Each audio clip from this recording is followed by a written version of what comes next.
Hello, beautiful people. You've just landed on Monkey DFIC. Today's featured story is what if Luffy ate the Goro Goro no Mi Enel's fruit. If you're new here, welcome to the family. Hit subscribe and the notification bell. And if you're returning, you know the drill, like and share. Enough talk, let's get into the story. Chapter 1, The Boy Who Swallowed Lightning. The barrel bobbed violently in the churning waters off Dawn Island, swept along by currents too strong for its weathered wooden frame. Inside, nestled among provisions meant for a merchant vessel now lying in splinters on the ocean floor, sat an unassuming purple fruit. Its surface twisted with swirl patterns that seemed to pulse in the darkness. When the barrel washed ashore near Fusha village, 7-year-old Monkey D. Luffy was the first to spot it. The scrawny kid with the wide grin and straw hat darted across the beach, bare feet kicking up sand. Treasure! He shouted to nobody in particular, voice carrying across the empty beach. Finders keepers. Luffy pried open the barrel with a nearby piece of driftwood, expecting to find gold or jewels or something equally spectacular. Instead, he found food, salted meats, hardtack, and the strange purple fruit. His stomach growled. Breakfast had been hours ago, and the strange fruit looked interesting enough. Without a second thought, Luffy grabbed it and took a massive bite. The effect was instant and horrifying. Blech! Luffy's face contorted as the fruit's flavor hit his tongue, like licking a battery while chewing on rotten eggs. Gross! Gross! Grow! His complaint cut short as electricity erupted from his skin. Blue-white lightning danced across his arms, jumping between his fingers and scorching the sand beneath his feet. The barrel exploded into splinters. Pain ripped through his small body as currents surged uncontrollably from his core. Help!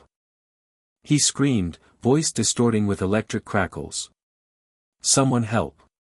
The sky above Luffy darkened suddenly, clouds swirling in response to his panic. A bolt of lightning shot from his outstretched hand, striking a nearby palm tree and splitting it down the middle. The top half crashed to the beach in a smoking heap. Luffy ran toward the village, trailing sparks and panic. Each footfall left blackened prints in the sand. The electrical discharge grew stronger with his fear, a feedback loop of power and terror. Makino! Mayor! Someone! The door to Party's bar swung open as Makino stepped out, drawn by the commotion. Her eyes widened at the sight of Luffy wreathed in crackling energy. Luffy! What's happening to you? I don't know. The boy sobbed, trying to approach but afraid to get too close. I ate a fruit from a barrel and now I can't. A bolt shot from his shoulder, blasting a hole through the bar's awning. Makino backed away instinctively, hand covering her mouth. Stay right there. Don't move. The few villagers on the street scattered, ducking behind buildings and barrels. Thunder cracked overhead despite the morning having been clear just minutes earlier. I can't make it stop. Luffy wailed, dropping to his knees as electricity pulsed outward in concentric rings. A strong hand clamped onto his shoulder from behind. Luffy turned to see red hair and a familiar straw hat. Easy, kid. Shanks didn't flinch as electricity crawled up his arm. Take a deep breath. Shanks. Help me. You're fine. The pirate captain knelt beside Luffy, ignoring the voltage coursing over his body. You ate a devil fruit. The Goro Goro no Mi, the rumble fruit. You're lightning now. Make it stop. It hurts. It only hurts because you're fighting it. Shanks's voice remained calm despite the intensifying storm above. Your body's transforming. Let it happen. I'm scared. I know. Shanks placed both hands on Luffy's shoulders, electricity crackling across his face. But I'm right here, and I'm not leaving until you're okay. Something about Shanks's confidence cut through Luffy's panic. He gulped air and tried to focus. That's it, Shanks encouraged. The power isn't separate from you, it is you now. Feel it like you feel your arms and legs. Gradually, the wild discharges lessened. The clouds overhead stopped swirling quite so violently. Luffy's breathing slowed as the electricity retreated beneath his skin, leaving occasional blue sparks dancing across his fingertips. "There you go," Shanks said, ruffling Luffy's hair despite getting a small shock for his trouble. "You're a quick learner." Luffy looked up, eyes wide and still wet with tears. "What happened to me?" Shanks's smile faded slightly. "You've eaten one of the rarest devil fruits in the world, kid. The power of lightning itself." He gestured toward the ocean. "But you've given up the sea forever. No swimming, ever. Water will drain your strength completely." "But I want to be a pirate." Luffy protested, a small spark jumping from his lip to his nose. "And you still can be." Shanks stood, looking toward his crew who had gathered at a cautious distance. "But you've got a lot to learn first. The Goro Goro no Mi is one of the most destructive powers there is." Luffy stared at his hands where tiny arcs of electricity jumped between his fingers. "I'm destructive?" "The power is," Shanks clarified. "What you become depends on your heart." He tapped Luffy's chest gently. "And you've got a good one." 3 days later, Luffy sat cross-legged on the beach, tongue stuck out in concentration as he tried to form a perfect ball of lightning between his palms. So far, he'd only managed wobbly blobs that either fizzled out or exploded unexpectedly. "Stupid lightning," he muttered after another attempt dissipated. "Do what I tell you." "It's not something you force," Shanks said, approaching from behind. "Electricity follows the path of least resistance. You need to become that path." Luffy scrunched his nose. "That doesn't make any sense." Shanks laughed, sitting beside the boy. "Maybe not yet. But it will." He pointed to a rock jutting from the shallows. "Try hitting that." Luffy thrust his hand forward, sending a zigzagging bolt that missed the rock by several feet and struck the water, causing a small geyser of steam. "Again," Shanks directed. "But this time, see the connection between you and the target before you release." Luffy tried again, visualizing a line from his fingertip to the rock. This time, the lightning struck just inches from its mark. "Better." Shanks clapped him on the shoulder. "You've got a natural talent for this." "Really?" Luffy beamed. "Really." But Shanks's expression grew serious. "Power like yours attracts attention. Some will fear it, others will want it for themselves. Like bad pirates. And the Marines. And plenty others." Shanks gazed out at the horizon. "The man who had your power before, he thought it made him a god." Luffy wrinkled his nose. "That's dumb. I just want to be Pirate King." Shanks laughed, but his eyes remained thoughtful. "Much better goal." The morning Shanks's crew prepared to leave Dawn Island, Luffy stood on the dock, desperately trying not to cry. The past months had been filled with training, learning to control his power, to contain the lightning that still occasionally burst forth during nightmares or tantrums. "Take me with you," Luffy demanded, small sparks flaring at his fingertips. "I've gotten way better. Look." He concentrated, forming a perfect sphere of crackling electricity in his palm. It held stable for nearly 10 seconds before dissipating. "Impressive," Shanks admitted. "But you're still just a kid." "I'm strong." "Strength isn't everything," Shanks said, kneeling to eye level. "You need to learn when not to use your power as much as how to use it." Luffy's shoulders slumped, a small static discharge causing his hair to stand on end. But, a commotion from the village interrupted their conversation. Shouts echoed from the direction of Party's bar, followed by the crash of breaking furniture. Shanks frowned. "Stay here." "But, that's an order, Luffy." The boy crossed his arms but remained on the dock as Shanks and a few of his crew headed toward the disturbance. After counting to exactly 20, Luffy darted after them. When he reached the bar, he found mountain bandits threatening Makino. Their leader, Higuma, held a sword to her throat while ranting about respect and alcohol. Luffy's vision tunneled. Electricity hummed under his skin, eager for release. Let her go. The words came out distorted by the static building in his throat. Higuma turned, noticing the small boy crackling with energy at the doorway. Beat it, kid, before you get hurt. Luffy took a step forward, boards charring beneath his feet. I said, let her go.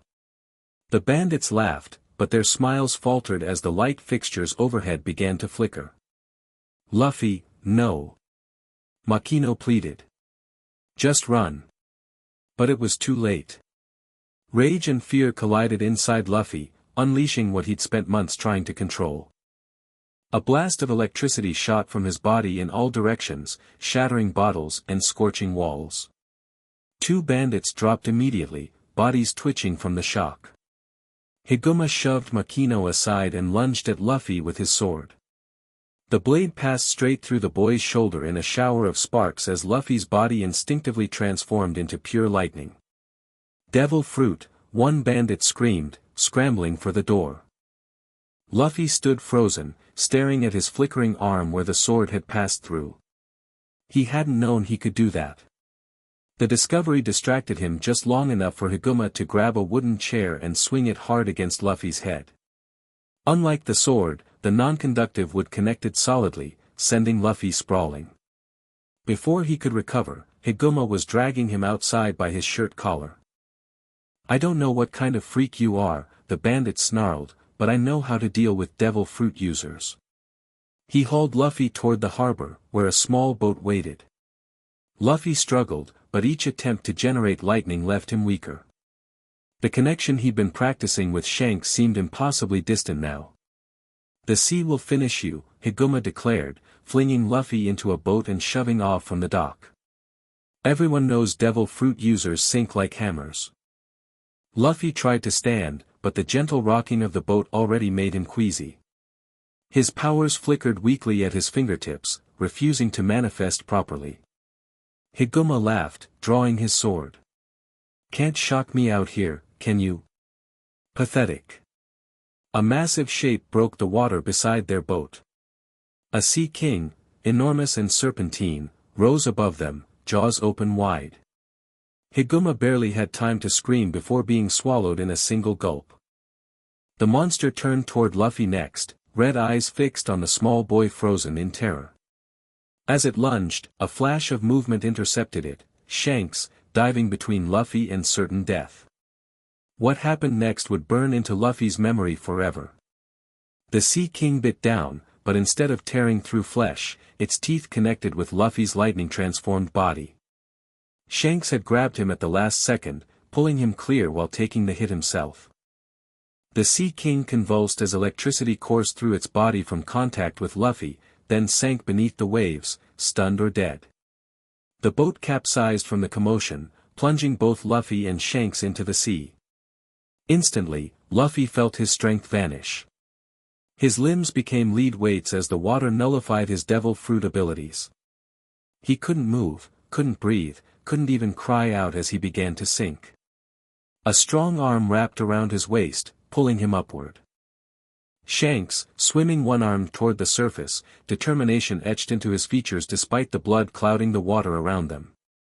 When they broke the surface, Luffy gasped for air, clinging to Shanks as the pirate captain swam back toward shore with his remaining arm. Your arm. Luffy sobbed when they reached shallow enough water to stand. Your arm's gone.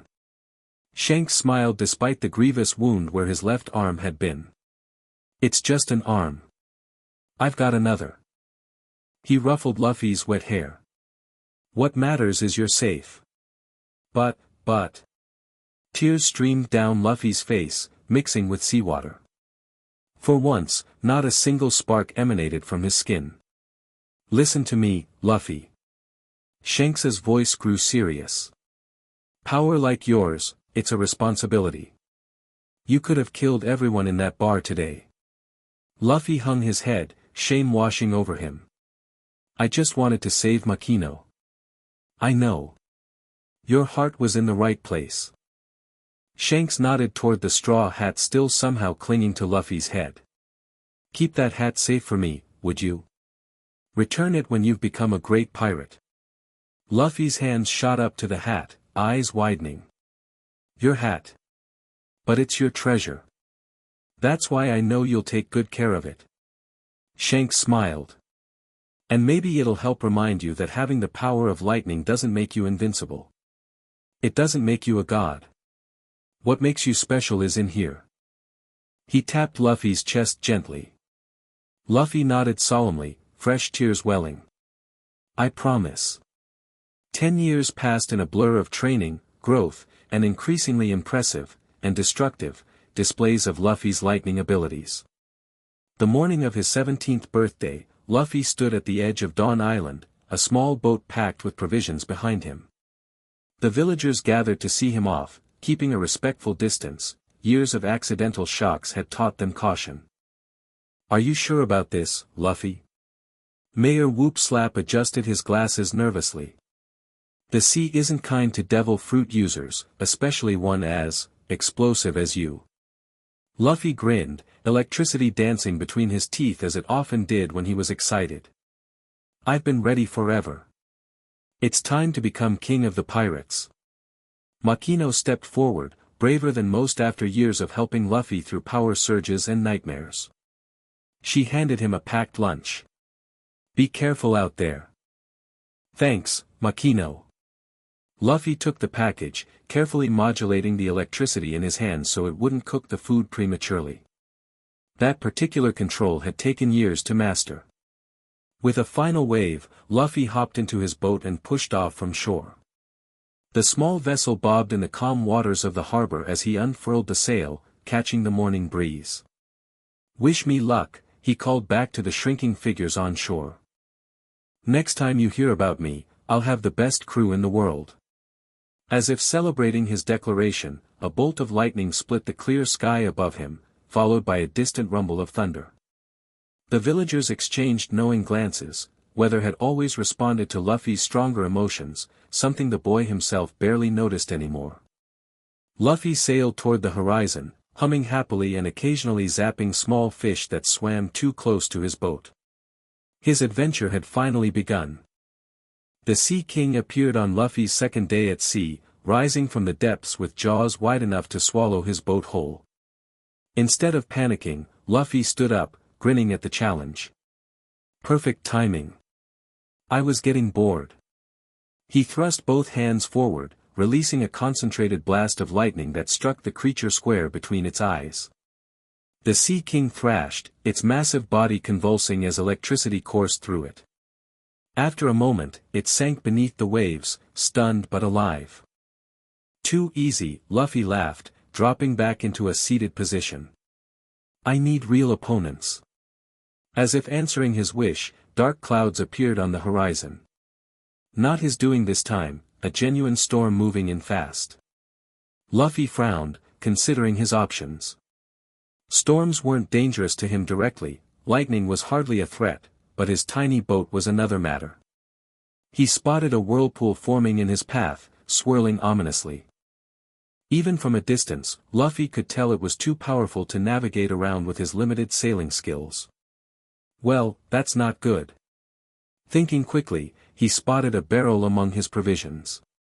It was large enough to fit inside if he squeezed. With the whirlpool approaching rapidly, Luffy emptied the barrel of its contents and climbed inside, pulling the lid shut above him.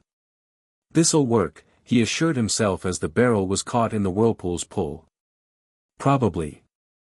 The barrel spun violently, but Luffy remained safely curled inside, occasionally using small electrical pulses to break up water seeping through the cracks. Eventually, the motion slowed, then stopped altogether. He'd survived the whirlpool. Luffy waited, listening for sounds outside. After several minutes of silence, he prepared to push open the lid when voices approached. Heavy barrel washed up. Might be sake. Let's crack it open before the lady finds out. Luffy grinned in the darkness. People. Maybe potential crewmates. He gathered a small charge in his hands, ready to make an impression. The moment the lid began to lift, Luffy erupted upward in a shower of electric sparks, arms stretched overhead. That was an awesome nap. His dramatic entrance sent the three pirates who'd found his barrel scrambling backward in terror, one falling flat on his rear. What the hell? He's electric. A devil fruit user. Luffy stepped out of the barrel, sparks still dancing across his shoulders as he stretched. Man, I got super dizzy in there. Hey, you guys got any food? The three pirates backed away, reaching for weapons. Before they could draw, a small pink-haired boy grabbed Luffy's wrist and yanked him down a nearby corridor. Are you crazy? The boy hissed once they were alone. This is a pirate ship. Alvida's pirate ship. Oh yeah? Cool. Luffy's eyes lit up, tiny arcs of electricity reflecting in his pupils. Are they strong? They're dangerous. The pink-haired boy adjusted his glasses nervously. I'm Kobe. They kidnapped me 2 years ago. I've been their cabin boy ever since. I'm Monkey D. Luffy. The man who's gonna be king of the pirates. Kobe's jaw dropped. Pirate King? That's impossible. You'd have to find the One Piece. You'd have to face the Grand Line, the Navy, the 7 warlords, the 4 emperors. A small shock from Luffy's fingertip made Kobe yelp and stop talking. Sorry, Luffy said, not looking particularly apologetic. But you were being annoying. I've decided I'm gonna be king of the pirates, so I will. But, no buts. Electricity crackled more intensely around Luffy. What about you? What's your dream? Kobe hesitated, then whispered, I want to be a marine. A real one, who catches bad pirates. Rather than being offended, Luffy laughed. Then do it. It's not that simple. Their conversation was interrupted as the ceiling above them splintered. A massive iron club crashed through the wood, followed by a large woman with a scowl etched into her face. Kobe, she bellowed. Who are you talking to? Kobe trembled, stumbling backward. Lady Alvida. The woman's eyes narrowed on Luffy, who stood calmly amid the falling debris. Who's this runt? Luffy picked his nose disinterestedly. Hey Kobe, who's this ugly old lady? The temperature in the room seemed to drop 10 degrees. Alvida's face contorted with rage. Kobe. Who is the most beautiful woman on the seas? Kobe's mouth opened and closed like a fish, caught between habitual fear and the sudden inspiration from Luffy's fearlessness. And not you, he finally blurted. You're the ugliest, meanest pirate in the East Blue. Alvida roared with fury, raising her club to smash Kobe. The massive weapon swung down, only to stop midway as Luffy stepped between them, the iron club connecting with his shoulder in a shower of sparks. That's not very nice, Luffy said, his body flickering into lightning where the club touched him. He was just being honest.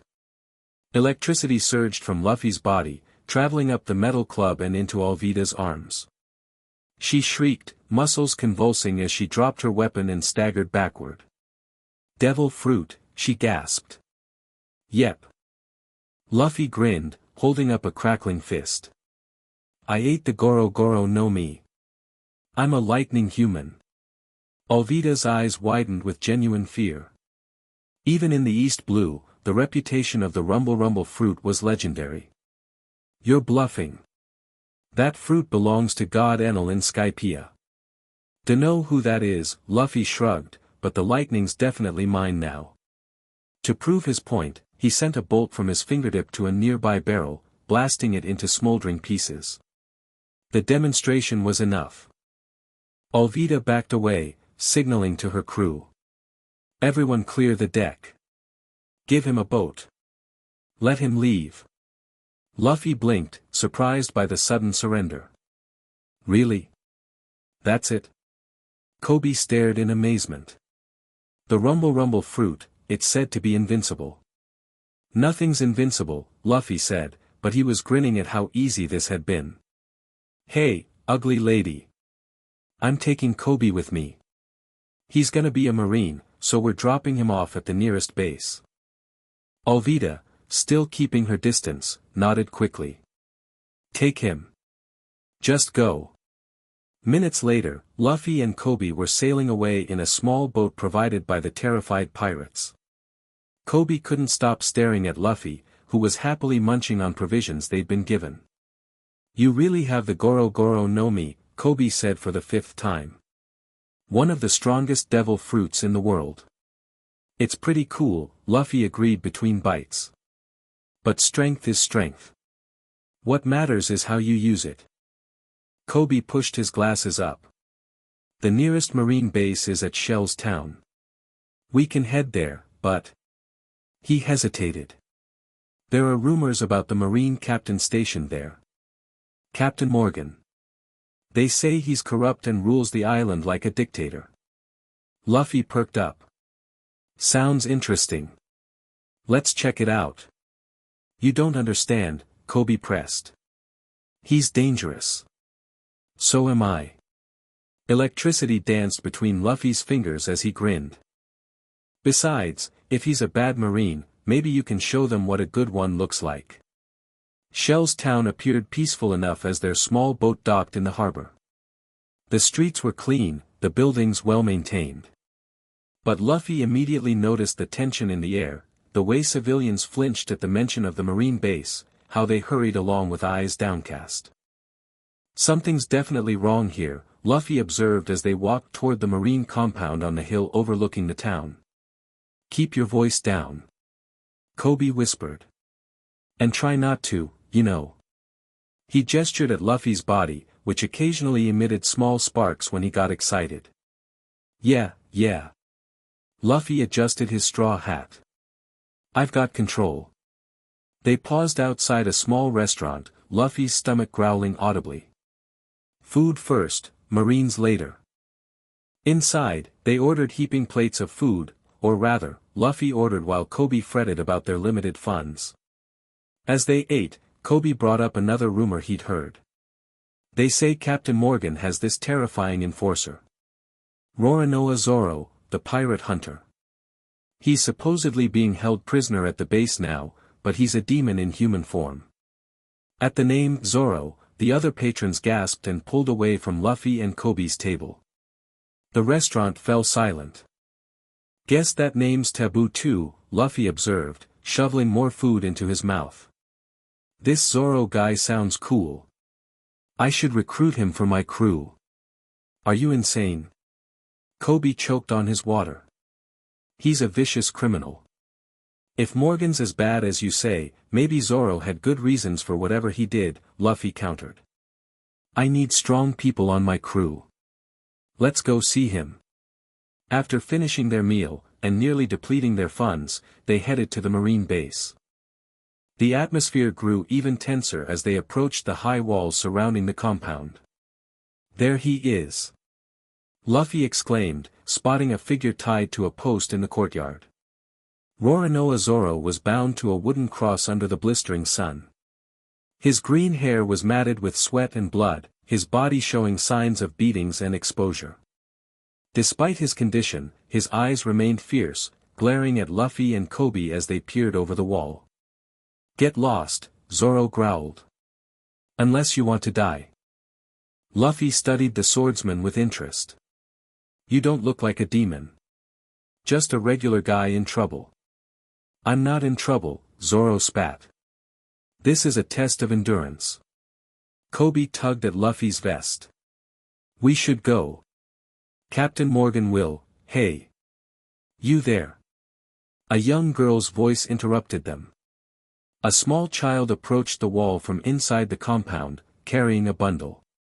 Before either Luffy or Kobe could stop her, she slipped through the bars and ran toward Zoro with a package of rice balls. "I made these for you, Mr. Zoro," she said, unwrapping them. "You must be hungry." Zoro's harsh expression softened slightly. "Kid, you're gonna get yourself killed.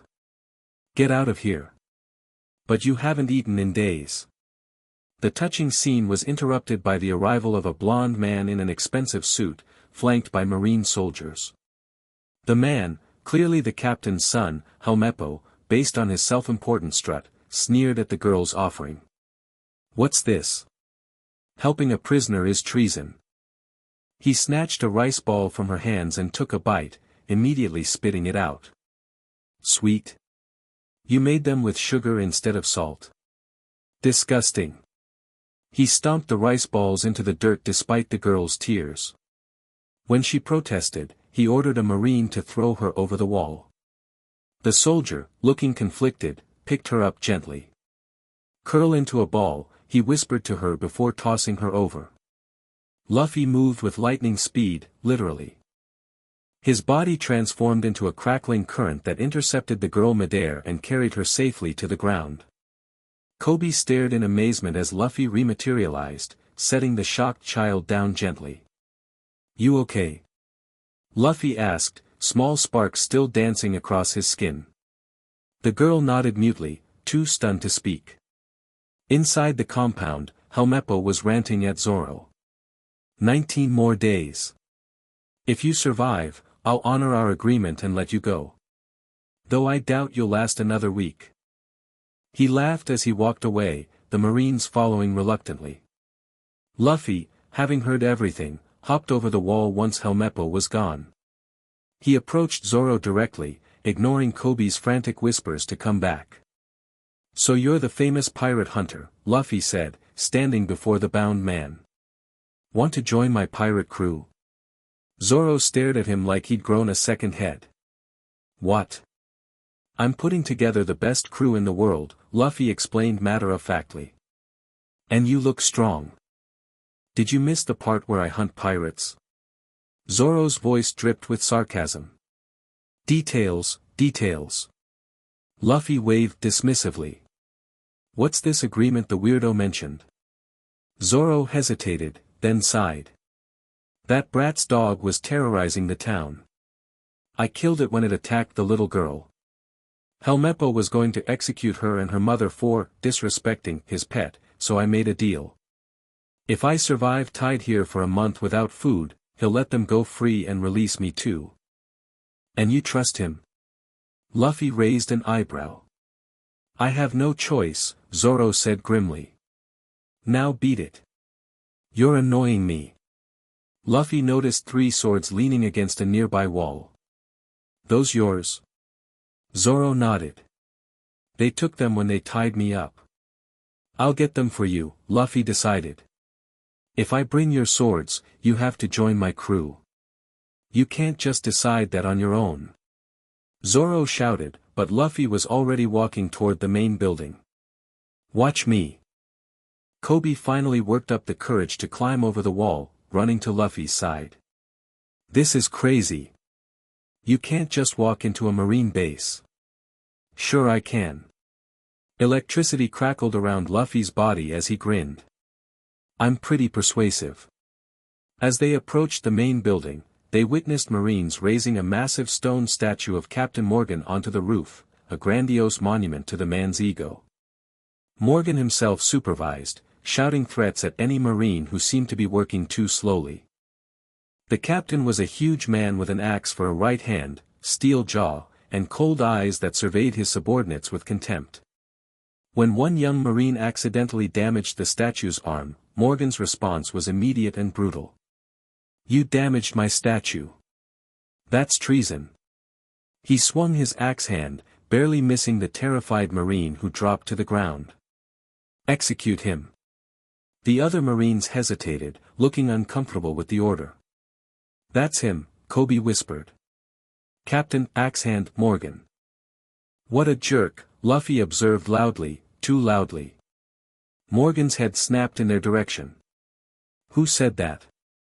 Who dares disrespect me?" Helmeppo spotted them from the roof. "Father. That's him. The one who can turn into lightning." Morgan's expression shifted from anger to intense interest. "Lightning, you say?" He turned to his men. "Capture them. Use the sea stone cuffs." Sea stone. Luffy's eyes widened. Even he knew what that meant, the mysterious substance that could neutralize devil fruit powers. Marines swarmed toward them from all directions. Kobe backed away in terror, but Luffy stood his ground. "Kobe, get back to Zoro," Luffy ordered, his body beginning to spark more intensely. "Tell him I'm still getting his swords." "But, G.O." Kobe ran as Luffy's body erupted in crackling energy. The advancing Marines hesitated as lightning arced between Luffy's outstretched fingers. "Last chance to back off," Luffy warned. From the roof, Morgan laughed.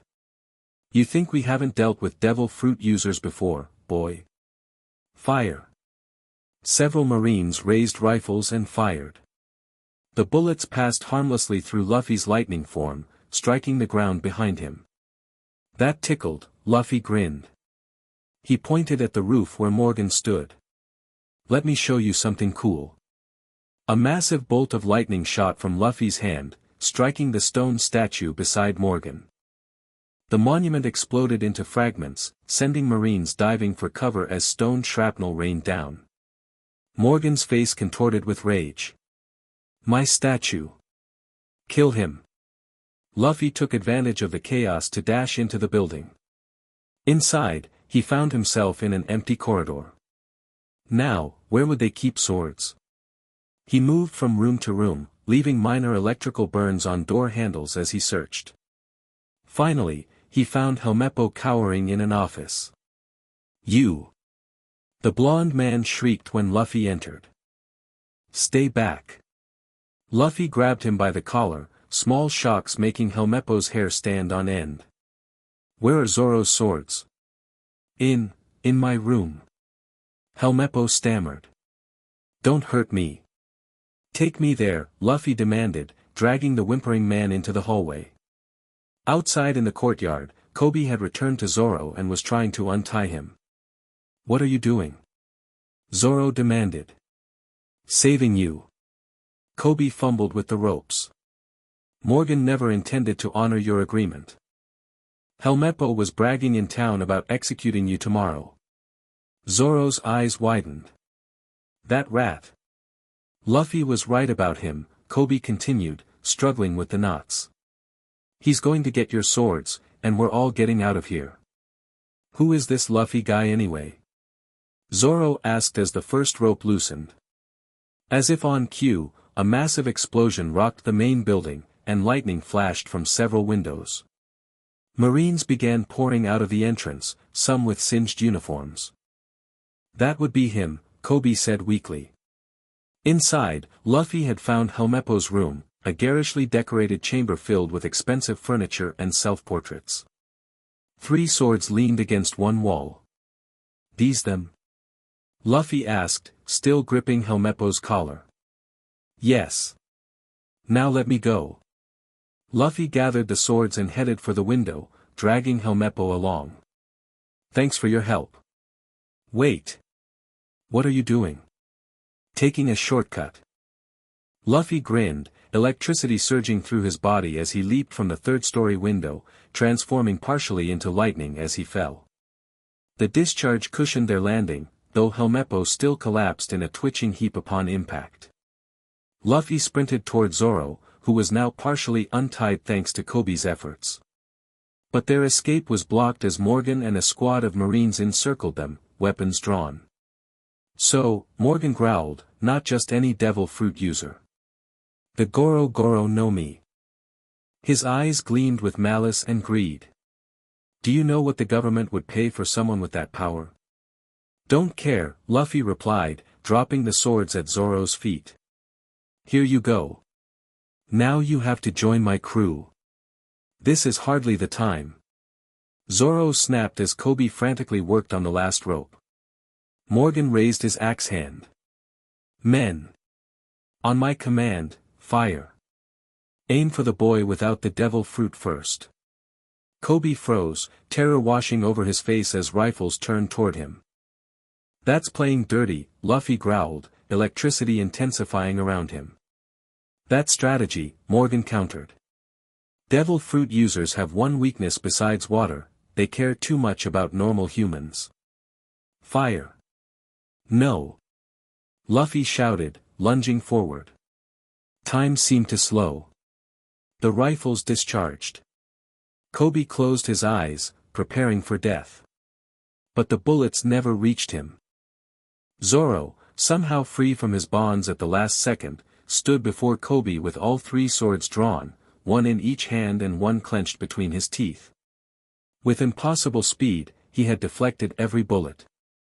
Impressive, Morgan admitted. Roronoa Zoro lives up to his reputation. Zoro turned to Luffy, his expression fierce but determined. I'll join your crew, but know this, I have ambitions of my own. I'm going to become the world's greatest swordsman. If you ever get in the way of that dream, I'll cut you down, lightning or not. Luffy grinned broadly. I'd expect nothing less from my first mate. The Pirate King should have nothing but the best on his crew. Morgan's patience snapped. Enough. Men, charge them. The one with sea stone cuffs, target the devil fruit user. The Marines rushed forward, one holding specialized handcuffs that gleamed with an unusual blue tint. Luffy positioned himself back-to-back with Zoro. I'll take the ones on the left, Luffy said. I'll take the right, Zoro replied, swords at the ready.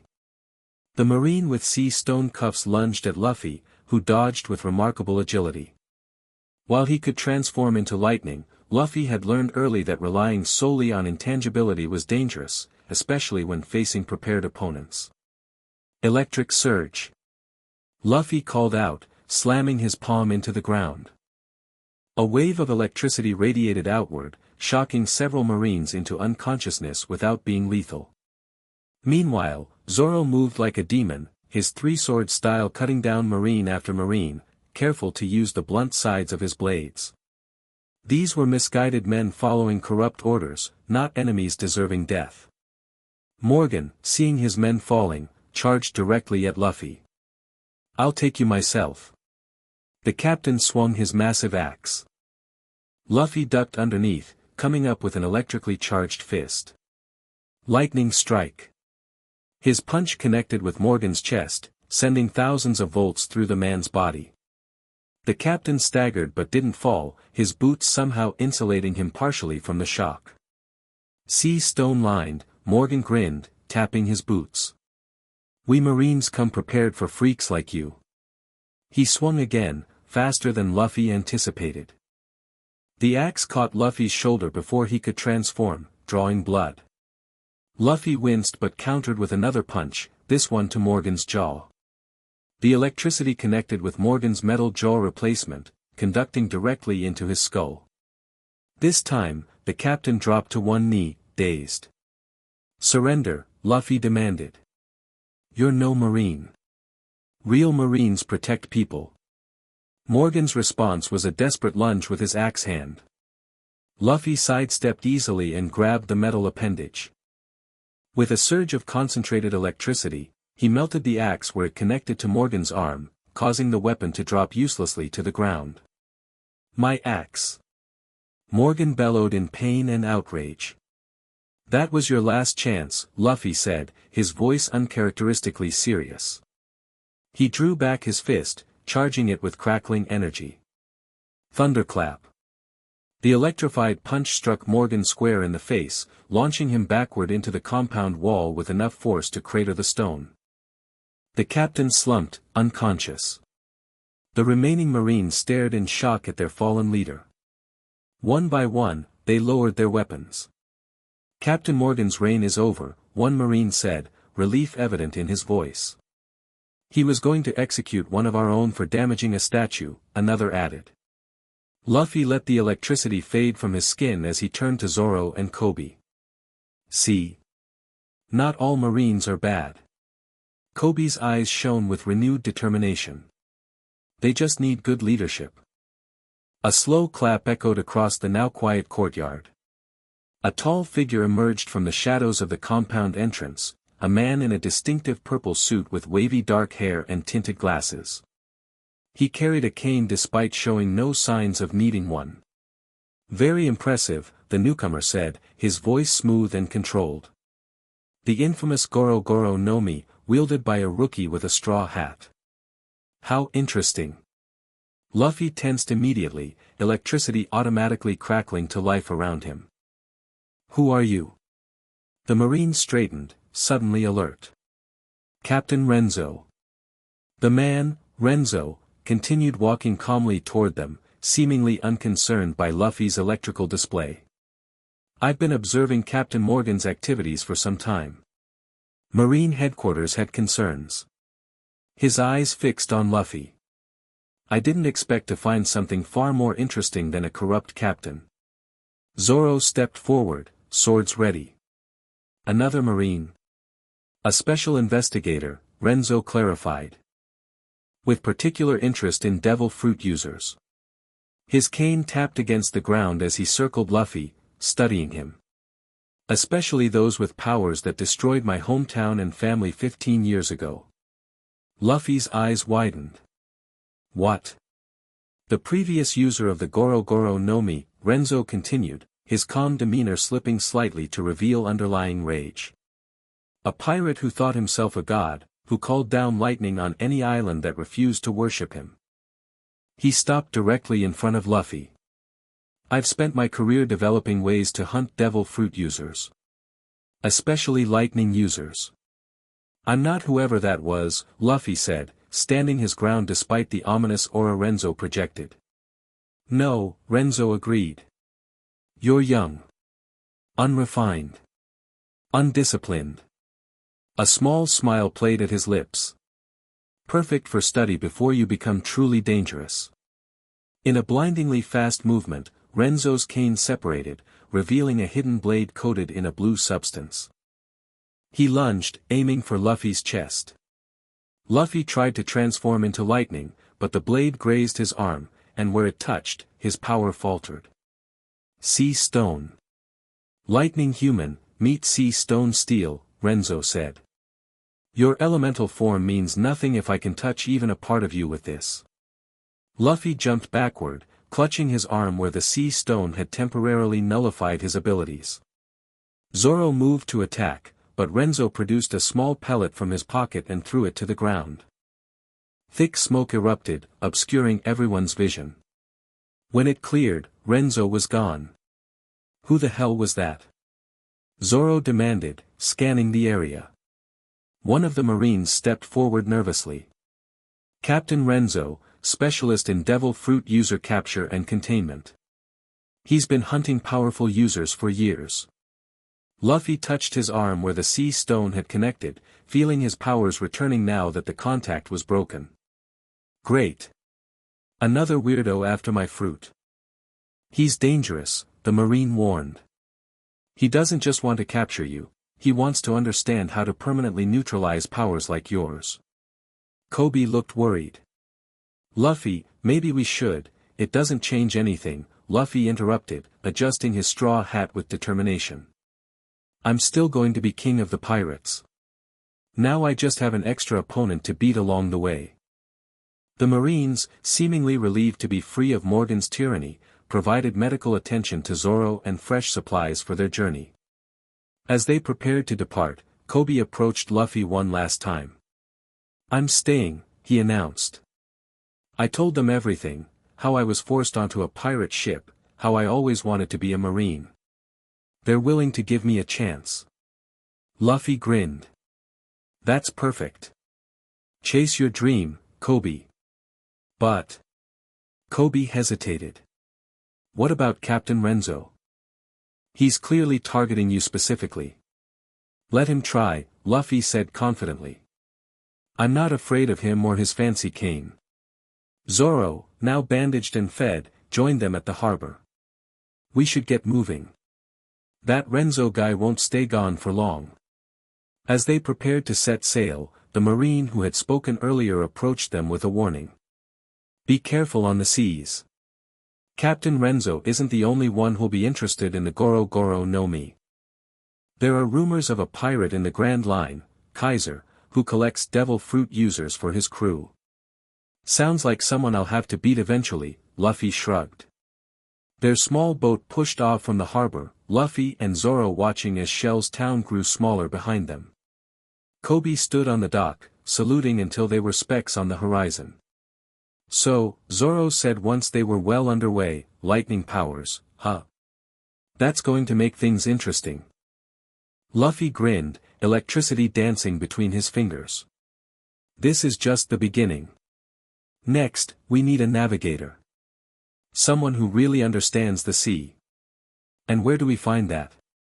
Luffy pointed to a chart they'd been given. "I heard rumors about a girl who can predict the weather perfectly.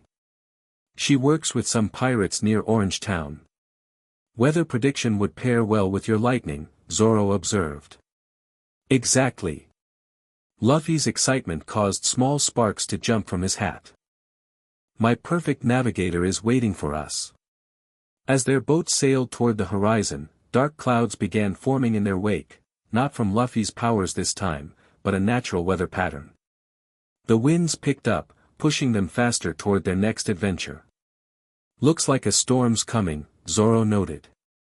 Luffy just laughed, spreading his arms wide to welcome the approaching thunder. "Perfect. I'm right at home in a storm." Lightning flashed in the distance, as if responding to his declaration. The adventure of Lightning Luffy had truly begun, and the world wasn't ready for the storm he would bring. Chapter 2, Thunder over Orange Town. The little boat bobbed violently as waves crashed over its sides. 3 days at sea had Zoro and Luffy completely turned around, with no land in sight and dwindling supplies. "You seriously didn't bring a compass?" Zoro growled, bailing water for the 3rd time that morning. Luffy dangled his legs over the side, completely unconcerned. "Don't need one. The sea will take us where we need to go." "The sea is taking us nowhere." Zoro squinted at the horizon. "And you're making it worse." It wasn't an exaggeration. Since leaving Shell's town, Luffy's moods had directly affected the weather around their small craft. Excitement brought lightning storms. Frustration summoned gale-force winds. Even his dreams caused atmospheric disturbances. Zoro had woken the previous night to find their boat surrounded by a perfect circle of waterspouts while Luffy snored peacefully. "I am not." Luffy pouted, small sparks jumping between his teeth. "There. You're doing it now." Zoro pointed accusingly at the dark clouds gathering directly above their boat while the surrounding sky remained perfectly clear. Luffy looked up and scratched his head. "Huh. Weird." "Not weird. You." Zoro snatched the straw hat off Luffy's head and swatted him with it. "Get your emotions under control before you sink us." "Fine, fine." Luffy closed his eyes and took a deep breath. The tiny storm cloud dispersed gradually. "Happy now?" "I'd be happier with food and land." Zoro's stomach growled in agreement. Luffy perked up suddenly, standing so quickly the boat rocked dangerously. "Hey! I see something." "If it's another Sea King, don't engage it this time," Zoro warned. "The last one nearly capsized us." "No, it's a boat." Luffy pointed excitedly. "And there's someone on it." About half a mile away, a small vessel drifted aimlessly. As they drew closer, they could make out a figure slumped over the rudder. "They look hurt," Luffy said, frowning. Without hesitation, he thrust both hands forward, palms out. Electric boost. Twin jets of concentrated electricity shot from his hands into the water behind their boat, propelling them forward like makeshift engines. Zoro grabbed the sides, cursing as saltwater sprayed his face. "Warn me before you do that." They reached the drifting boat in seconds. Inside, a young woman with bright orange hair lay unconscious, her face flushed with fever. Maps and navigational tools were scattered around her, along with an empty water barrel. "She's a navigator," Luffy exclaimed, immediately recognizing the charts. "And she's dying. Quick, get her on our boat." Zoro carefully transferred the unconscious woman to their vessel while Luffy gathered her maps and tools. "She's severely dehydrated," Zoro noted, checking her pulse. And burning up. I can help. Luffy placed a hand on her forehead, concentrating. Tiny, controlled electrical pulses flowed from his fingertips. Zoro grabbed his wrist. What are you doing? You'll kill her. Relax. Makino taught me this. Tiny currents can stimulate healing, I just have to be super careful. Luffy's face showed unusual focus as he maintained the gentle flow. When I was little and my powers went crazy, the village doctor showed me medical uses for small charges. It helped circulation. To Zoro's surprise, color began returning to the woman's cheeks. Her breathing stabilized, and after a few moments, her eyes fluttered open. She stared up at Luffy, disoriented. Then her gaze focused on the small sparks dancing across his skin, and pure terror flooded her expression. No. She scrambled backward, nearly falling overboard in her panic. Get away from me. Hey, easy. Zoro caught her before she could tumble into the sea. He's helping you. Lightning. She pointed a trembling finger at Luffy, her entire body shaking. Keep it away. Luffy immediately pulled back, allowing his electrical energy to dissipate completely. Sorry. I didn't mean to scare you. The woman breathed rapidly, eyes darting between them. Who are you people? I'm Monkey D, Luffy. I'm gonna be king of the pirates. Despite the tense situation, Luffy's introduction remained enthusiastic. That's Zoro, my first mate. Recognition flashed in her eyes at the name. Roronoa Zoro. The pirate hunter. Former pirate hunter, Zoro corrected. What's your name? She hesitated, still keeping maximum distance from Luffy.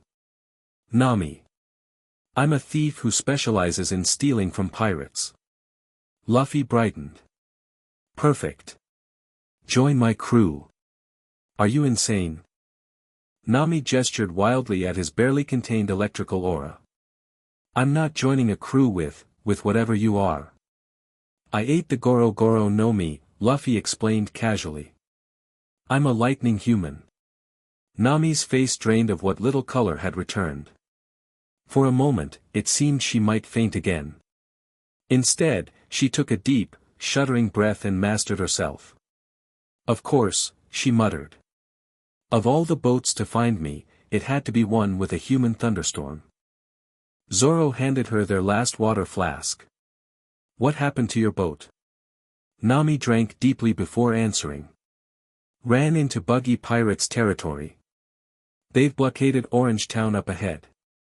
I escaped, but they took my supplies and navigation equipment.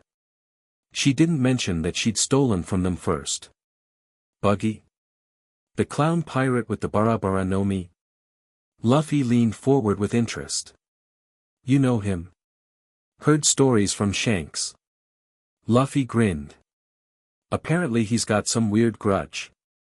Nami studied their boat, clearly calculating odds and options. Listen, I know Orange Town well. If you help me deal with Buggy, I'll help navigate you to the next island. Deal. Luffy extended his hand without hesitation. Nami eyed his outstretched fingers warily. No, electricity. Promise. Luffy concentrated, ensuring not even a spark remained visible. Cautiously, Nami shook his hand. The moment their skin touched, she flinched but held firm when no shock came. So what's your issue with lightning? Zoro asked bluntly as they adjusted course based on Nami's directions. Nami's expression darkened. My village was destroyed by a lightning storm when I was a child. Not a natural one. Her eyes flicked to Luffy. A devil fruit user passing through got drunk and angry when the villagers couldn't pay his protection fee. He called down lightning for hours. Luffy's usual grin vanished. That's terrible. My adoptive mother died saving me and my sister.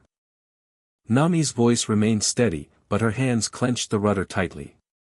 Since then, I've had problems with storms. And people who create them. An uncomfortable silence settled over the boat. Even the sea seemed to calm around them, reflecting Luffy's subdued mood. "I'd never do that," he finally said, uncharacteristically serious. "Power is for protecting people you care about, not hurting them." Nami gave him a long, evaluating look. "We'll see." As they approached Orange Town, the situation became immediately clear. The small port community was entirely deserted, shops shuttered, streets empty, an eerie stillness hanging over what should have been a bustling trade hub. "Buggy's crew has the townspeople locked in their homes," Nami explained as they secured their boat at an abandoned dock. "They've been terrorizing the place for weeks." "Where's Buggy now?" Zoro asked, hand resting on his swords. Nami pointed toward the tallest building in town, a tavern with a massive circus tent erected on its roof. "He set up his base there. Calls it his big top." "Great." Luffy cracked his knuckles, small sparks dancing between his fingers. "Let's go kick his ass." "Wait." Nami grabbed his arm, then quickly pulled back when a small shock jumped between them. "Sorry, I mean, we can't just charge in. Buggy has over 50 men, plus those weird animal trainers with lions and bears." "So?" Luffy looked confused at the issue. "So we need a plan," Nami insisted. "I was thinking," the rest of her sentence was cut off as Luffy suddenly grabbed both her and Zoro, diving behind a nearby building.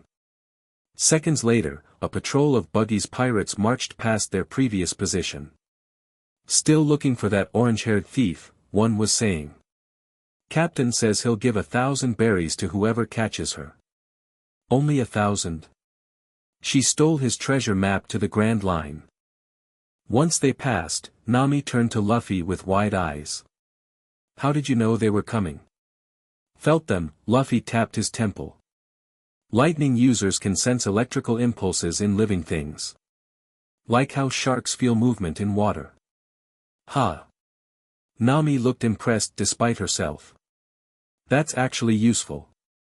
Right?" Luffy beamed. "Now about Buggy, I have a plan," Nami interrupted. "But you'll need to trust me and do exactly as I say." Zoro raised an eyebrow. "We just met you."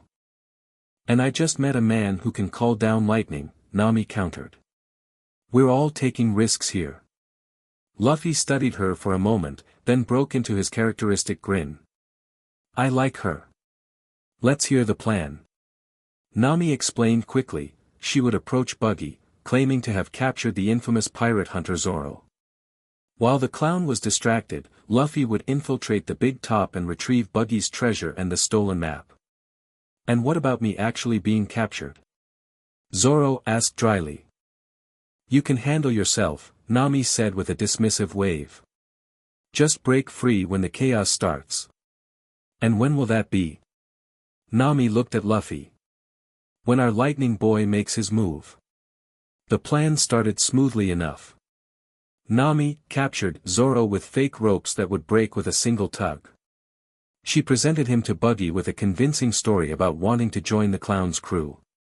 The blue-haired pirate captain was instantly charmed by both the gift and Nami's obvious flattery. "A thief after my own heart." Buggy cackled, his detached hand floating around to pour Nami another drink. "And you brought me Roronoa Zoro as a peace offering." "Magnificent." The big top erupted with cheers and music as Buggy declared a feast to welcome Nami and celebrate Zoro's imminent execution. The swordsman, locked in a wooden cage that wouldn't hold him for more than 2 seconds once he tried escaping, merely looked bored by the proceedings. Meanwhile, Luffy crept toward Buggy's treasure room, following Nami's directions. The electricity in his body naturally interfered with Den Mushi's surveillance, creating convenient blind spots in Buggy's security. "Jackpot," he whispered, spotting the ornate chest Nami had described. Beside it lay a rolled parchment, clearly the stolen map.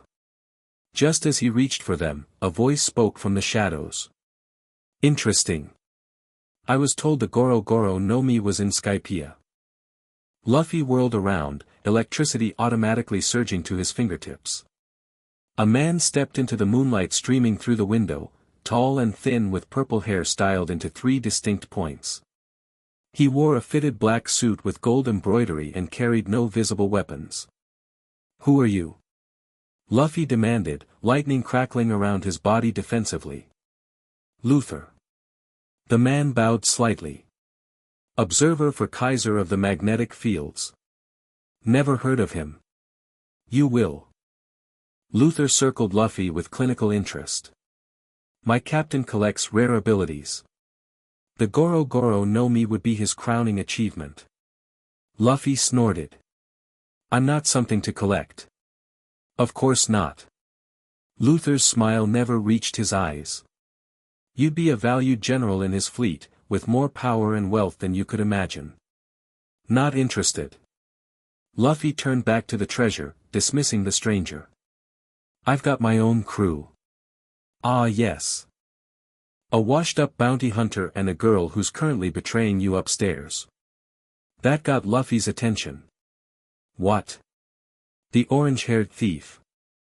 She's made a deal with Buggy to keep the treasure for herself once you and the swordsman are dealt with." "Did you really think someone with trauma from lightning would ally with you willingly?" Luffy frowned, electricity intensifying around him. "You're lying." "Am I?" Luther gestured toward a small den Mushi projecting an image onto the wall, Nami laughing with Buggy, raising a toast while Zoro glared from his cage. "She's quite convincing." For a moment, doubt flickered across Luffy's face. Then his expression hardened. "Don't care." He grabbed both the treasure and the map. "Nami's gonna be my navigator. If she's playing Buggy, that's her business. If she's playing me..." He shrugged. "I'll deal with that when it happens." Luther's calm demeanor slipped slightly. "You're more perceptive than you appear. Gets really annoying when people think I'm stupid just 'cause I like to have fun." Luffy's voice took on a dangerous edge, electricity arcing more aggressively around him. "Now move. I've got a clown to fight. I'm afraid I can't let you leave with that level of power unchecked." Luther reached into his pocket, producing what looked like ordinary playing cards. "My captain would be most displeased." He flicked the cards toward Luffy with blinding speed. Instinctively, Luffy transformed into lightning to let them pass through him, only to scream in pain as the cards connected with his electrical form.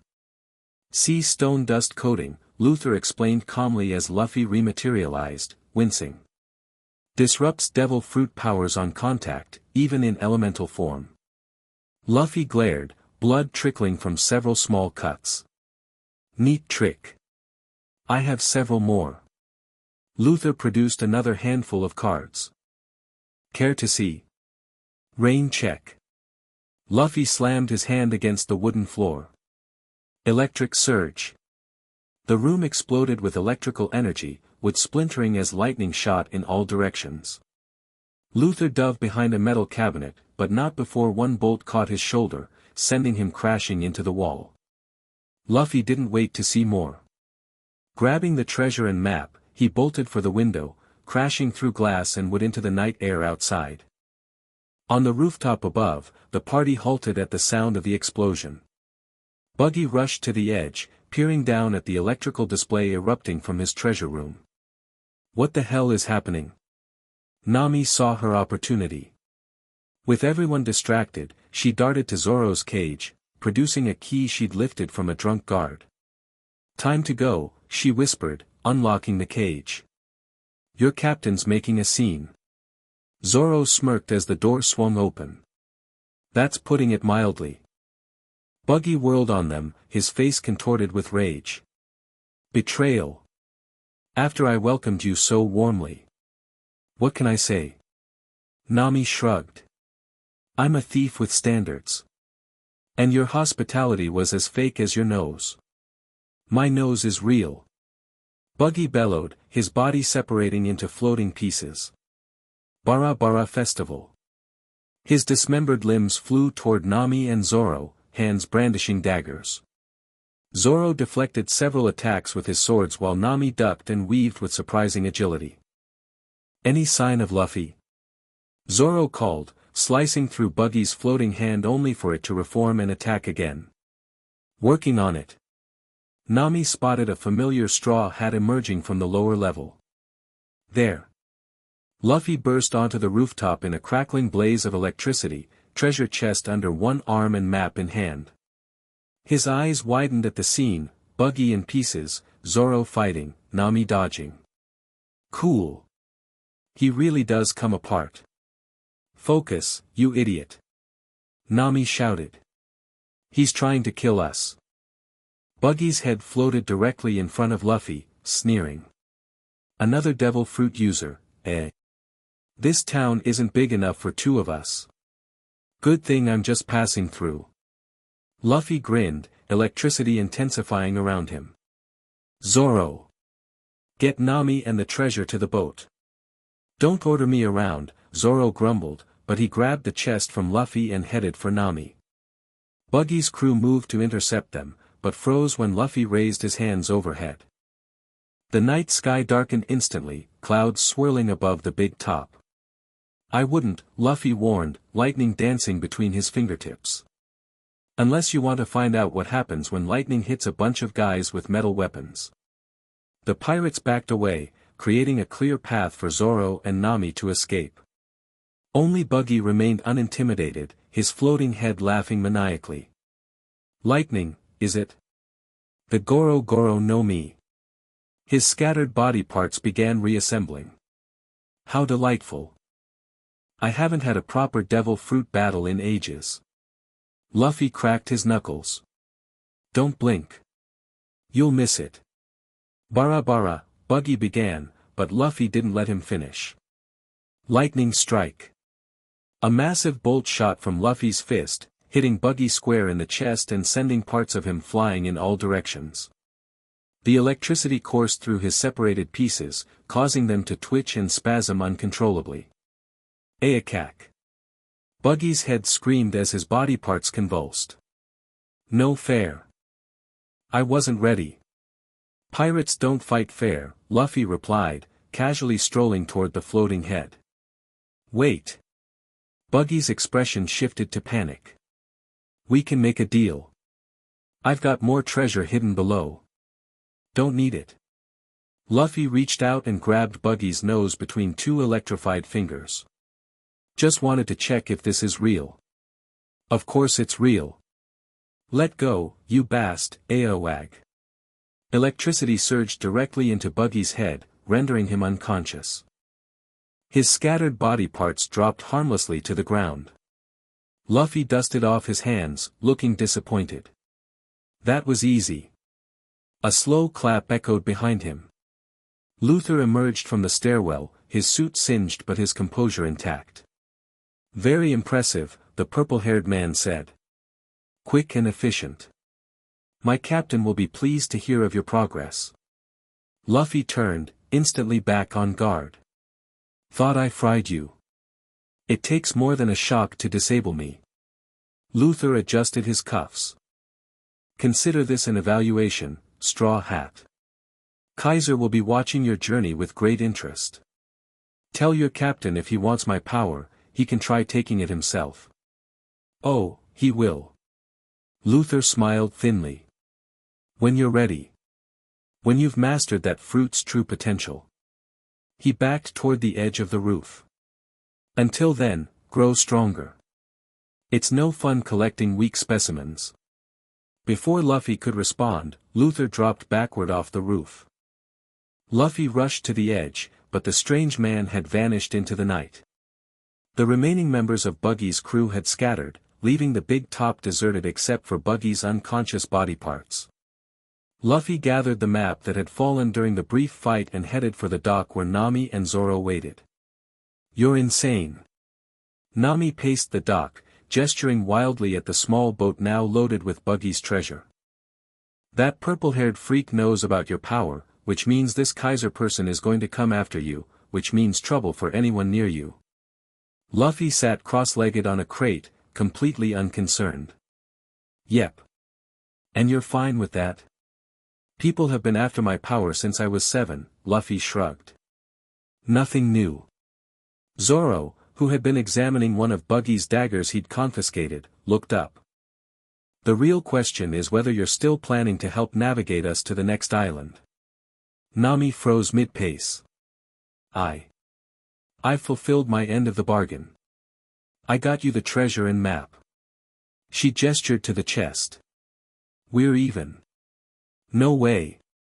Luffy protested. I need a navigator for my crew. You're perfect. I am not joining a pirate crew. Nami snapped. Especially not one with a walking lightning rod. Why not? Because pirates took everything from me. The words burst from Nami with unexpected force. My village, my mother, my freedom. I hate pirates. Silence fell over the dock. Luffy studied her for a long moment, expression unusually thoughtful. So why steal only from pirates? Why not just steal from everyone? Nami blinked, caught off guard by the question. Because pirates have stolen treasure. Taking it back is just balance. What do you need all that treasure for anyway? Luffy pressed. You traveling alone, no fancy clothes. He tilted his head. You're saving up for something important. Nami's defensive posture faltered slightly. That's none of your business. 100 million berries, Zoro said suddenly, having opened the treasure chest to examine its contents. That's a specific number to be working toward. Nami's eyes widened. How did you, the tally marks on your maps, Zoro explained. You've been keeping track of exactly how much you need. And how much you still need to collect. Okay, fine. Nami threw up her hands. I need 100 million berries to buy back my village from Arlong, the fishman pirate who's holding it hostage. Happy now? Luffy stood up, his expression serious. Arlong? The sawtooth pirate? You know him? Nami asked warily. Heard stories. Luffy's face darkened. He's the reason fishman-human relations are so bad. Treats humans like dirt. That's putting it mildly, Nami said bitterly. He murdered my mother, enslaved my village, and forced me to become his cartographer. She pulled up her sleeve, revealing a blue tattoo, Arlong's mark. I made a deal with him. If I can bring him 100 million berries, he'll free my village. And you believe him? Zoro asked skeptically. I don't have a choice. Nami's composure cracked further. It's taken me 8 years to save up 70 million. With Buggy's treasure, I'm close to 80. I just need a little more. Luffy's expression had grown increasingly thunderous during Nami's explanation, literally, as storm clouds began gathering overhead, reflecting his mood. Where is this Arlong Park? He demanded. No. Nami shook her head firmly. This is my problem. I've handled it for 8 years, and I'll finish it myself. You don't have to. Luffy's voice softened, though the crackling electricity around him intensified. That's what crews are for. What friends are for. We're not friends. Nami insisted, but her voice wavered. We just met. So. I decided you're my navigator the minute I saw your maps. Luffy's grin returned. And I always help my crew. I never agreed, let me make you a deal. Luffy held up the map to the Grand Line. You navigate for us temporarily. Just until we reach Arlong Park. Then, if you still want nothing to do with us after we kick his ass, you can leave. Keep all the treasure too. Nami stared at him, clearly torn. You can't just decide to fight Arlong. He has a crew of fishmen, they're 10 times stronger than humans in water. His bounty is 20 million berries. Luffy just grinned wider. Sounds fun. You're crazy. But Nami's resistance was visibly weakening. And what if your lightning power hurts innocent villagers? What if you lose control like that other user did? Luffy's expression sobered. I won't. But if you're worried. He reached up and removed his straw hat, holding it out to her. Hold on to this for me. It's my greatest treasure. If I ever lose control or hurt innocent people, throw it in the sea. Nami looked at the worn hat, understanding its significance from how reverently Luffy handled it. You'd risk your treasure on a promise to a stranger? You're not a stranger. You're my navigator. Something in Nami's expression shifted, a barely perceptible softening around her eyes, a slight relaxation of her defensive posture. She didn't take the hat, but she didn't reject it either. Temporary, she finally said. I'll navigate temporarily. And I'm keeping all the treasure we find. Deal. Luffy placed his hat back on his head, beaming.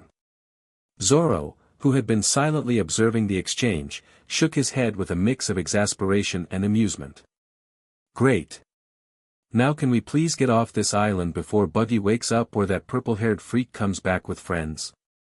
The next morning found them sailing smoothly through calm seas, Nami confidently directing their course using the charts she'd recovered from Buggy. Despite her continued wariness around Luffy's electrical nature, she had gradually stopped flinching every time he moved too quickly. We'll need a bigger boat soon, she observed, examining their cramped quarters. Especially if you keep picking up crew members. And supplies, Zoro added, rationing their dwindling food stores. Lightning Boy here eats enough for 3 men. Can't help it, Luffy mumbled through a mouthful of dried meat. Electric metabolism. Nami rolled her eyes but couldn't entirely suppress a smile. There's an island with a small village coming up, Syrup Village. We can resupply there and maybe find a better ship. Perfect. Luffy sprawled out on the deck, hands behind his head. Hey Nami, how come the weather's been so nice since you started navigating? I usually cause all kinds of storms without meaning to. I've been countering them, she replied absently, focused on her charts. When both men stared at her, she looked up. What? I can sense atmospheric changes, that's part of being a good navigator. Every time your emotions start affecting the pressure systems, I've been adjusting our course to compensate. That's amazing. Luffy sat up, genuinely impressed. See? Perfect navigator. Nami couldn't hide her pleased expression at the praise, though she quickly covered it with her usual businesslike demeanor. It's basic meteorology. Anyone with proper training could do it. No, they couldn't, Zoro contradicted, surprisingly serious. You've got a gift. Before Nami could respond, Luffy suddenly stiffened, his eyes scanning the horizon. Someone's following us, he said, all playfulness vanishing. About half a mile back, just beyond visual range. How can you tell? Nami asked, squinting in the direction he indicated but seeing nothing. Electrical impulses again, Luffy explained. I can sense large concentrations of living things, like a ship with a crew. Could be ordinary merchants, Zoro suggested, though his hand moved instinctively to his swords. Luffy shook his head. Too persistent. They've been maintaining exact distance for hours. Merchants would have their own course.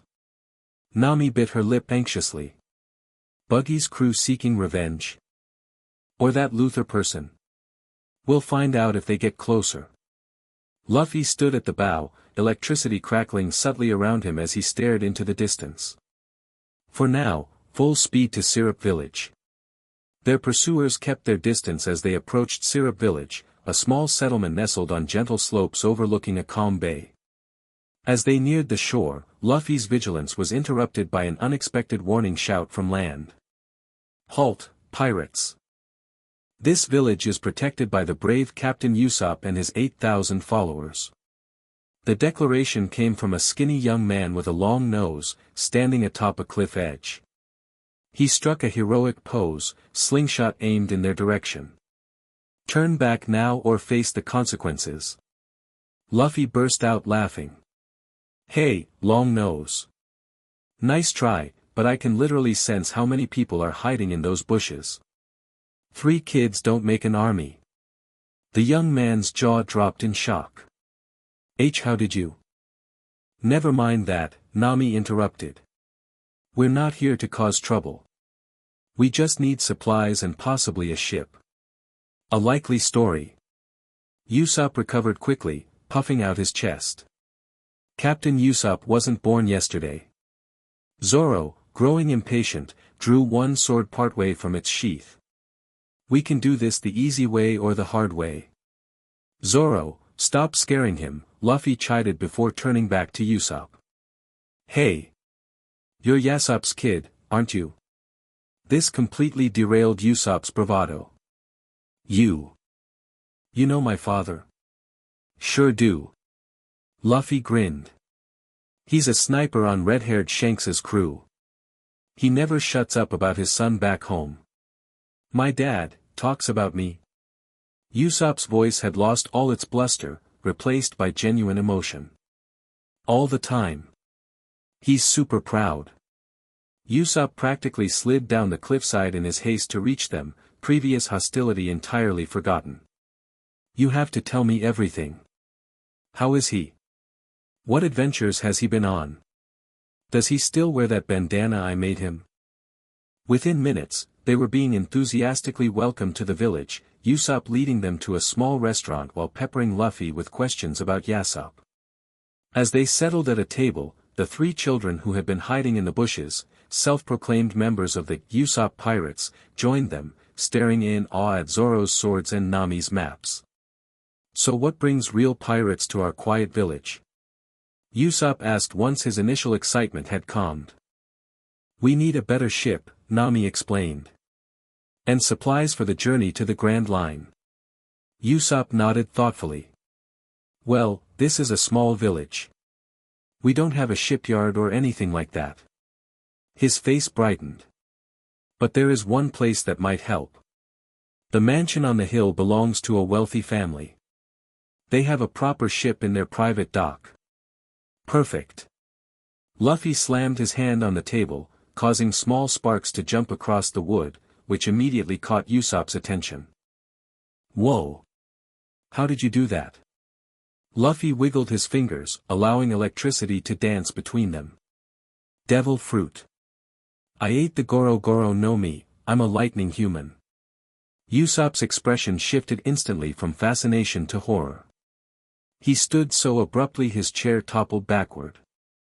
The Goro Goro no Mi. The Rumble Rumble fruit. His voice shook. You're lying. You have to be. Zoro frowned at the extreme reaction. What's your problem? That fruit. Usopp swallowed hard, backing away. My father told me stories about a devil fruit user who destroyed an entire island with lightning. Called himself a god. Dad was there when Shanks's crew tried to stop him. Luffy's smile faded. That wasn't me. That was whoever had the fruit before. The power is the same. Usopp pointed accusingly. Dad said it was the most destructive devil fruit he'd ever seen. That anyone who wielded it would eventually be corrupted by it. Nami shot Luffy a look that clearly said, I told you so, while Zoro tensed, prepared for trouble. Luffy stood slowly, keeping his hands visible and electricity free. Your dad's right about one thing, this fruit is crazy powerful. But power doesn't corrupt people. People corrupt themselves. Easy for you to say when lightning comes out of your fingertips. Usopp countered, still keeping his distance. Shanks saved my life when I was a kid, Luffy said quietly. He lost his arm protecting me. He gave me this hat and made me promise to become a great pirate, not because of power, but because of heart. He tapped his chest. I'm not gonna let this fruit change who I am. The sincerity in Luffy's voice seemed to give Usopp pause. The long-nosed young man studied him intensively before speaking again. Prove it, he challenged. Dad said the previous user couldn't go 5 minutes without showing off his powers. Prove you're different. How? Come meet Kaya, the girl who owns the mansion, without using your powers once. No matter what happens, no lightning, no electricity, nothing.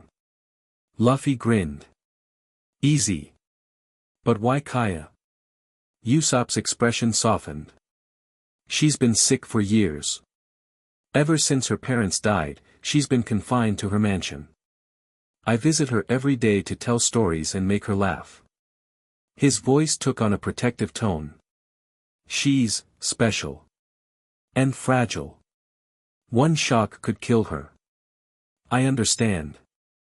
Luffy extended his hand, completely free of electrical energy. I promise. No powers around Kaya.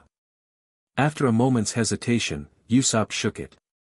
Follow me, then.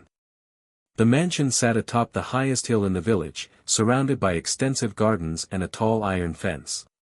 Rather than approaching the main gate, Usopp led them to a secluded spot where a large tree grew close to the fence. Kaya's room has a window overlooking this tree, he explained, effortlessly climbing over the fence. The butler, Klahadore, hates me visiting, so I avoid the front entrance. Luffy followed, with Zoro helping Nami over afterward. They approached the large tree, where Usopp cupped his hands around his mouth. Kaya. It's Usopp. I brought some friends today. After a moment, a window on the second floor opened, and a pale, slender girl with light blonde hair peered out.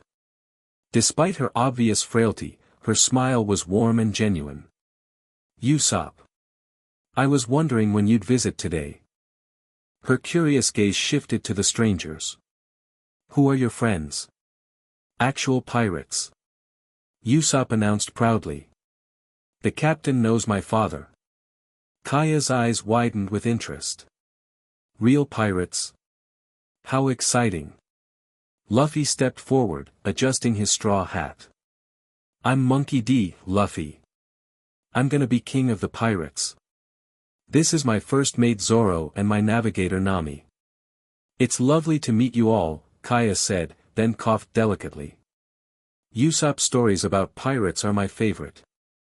Most of those are made up, Usopp admitted sheepishly. But Luffy here actually met my dad.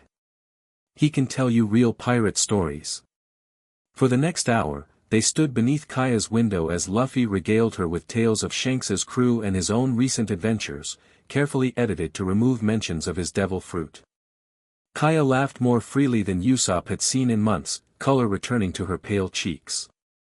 Their pleasant exchange was interrupted by the appearance of a stern-looking man in a butler's uniform, with slick back hair and round glasses that caught the light in an unsettling way. Miss Kaya, he called sharply. You should not be entertaining these ruffians. Kaya's smile instantly dimmed. Klahadore, these are Usopp's friends. They're just telling stories. Stories that excite you unnecessarily and hinder your recovery. Klahadore pushed his glasses up with his palm rather than his fingers, an odd, distinctive gesture. And you? He turned to Usopp. The son of a filthy pirate, trespassing yet again. Usopp's fists clenched at the insult to his father, but before he could respond, Klahadore continued.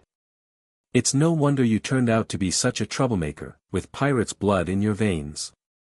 Like father, like son, as they say. Don't talk about my father that way. Usopp shouted. Luffy placed a restraining hand on Usopp's shoulder, feeling the young man trembling with rage.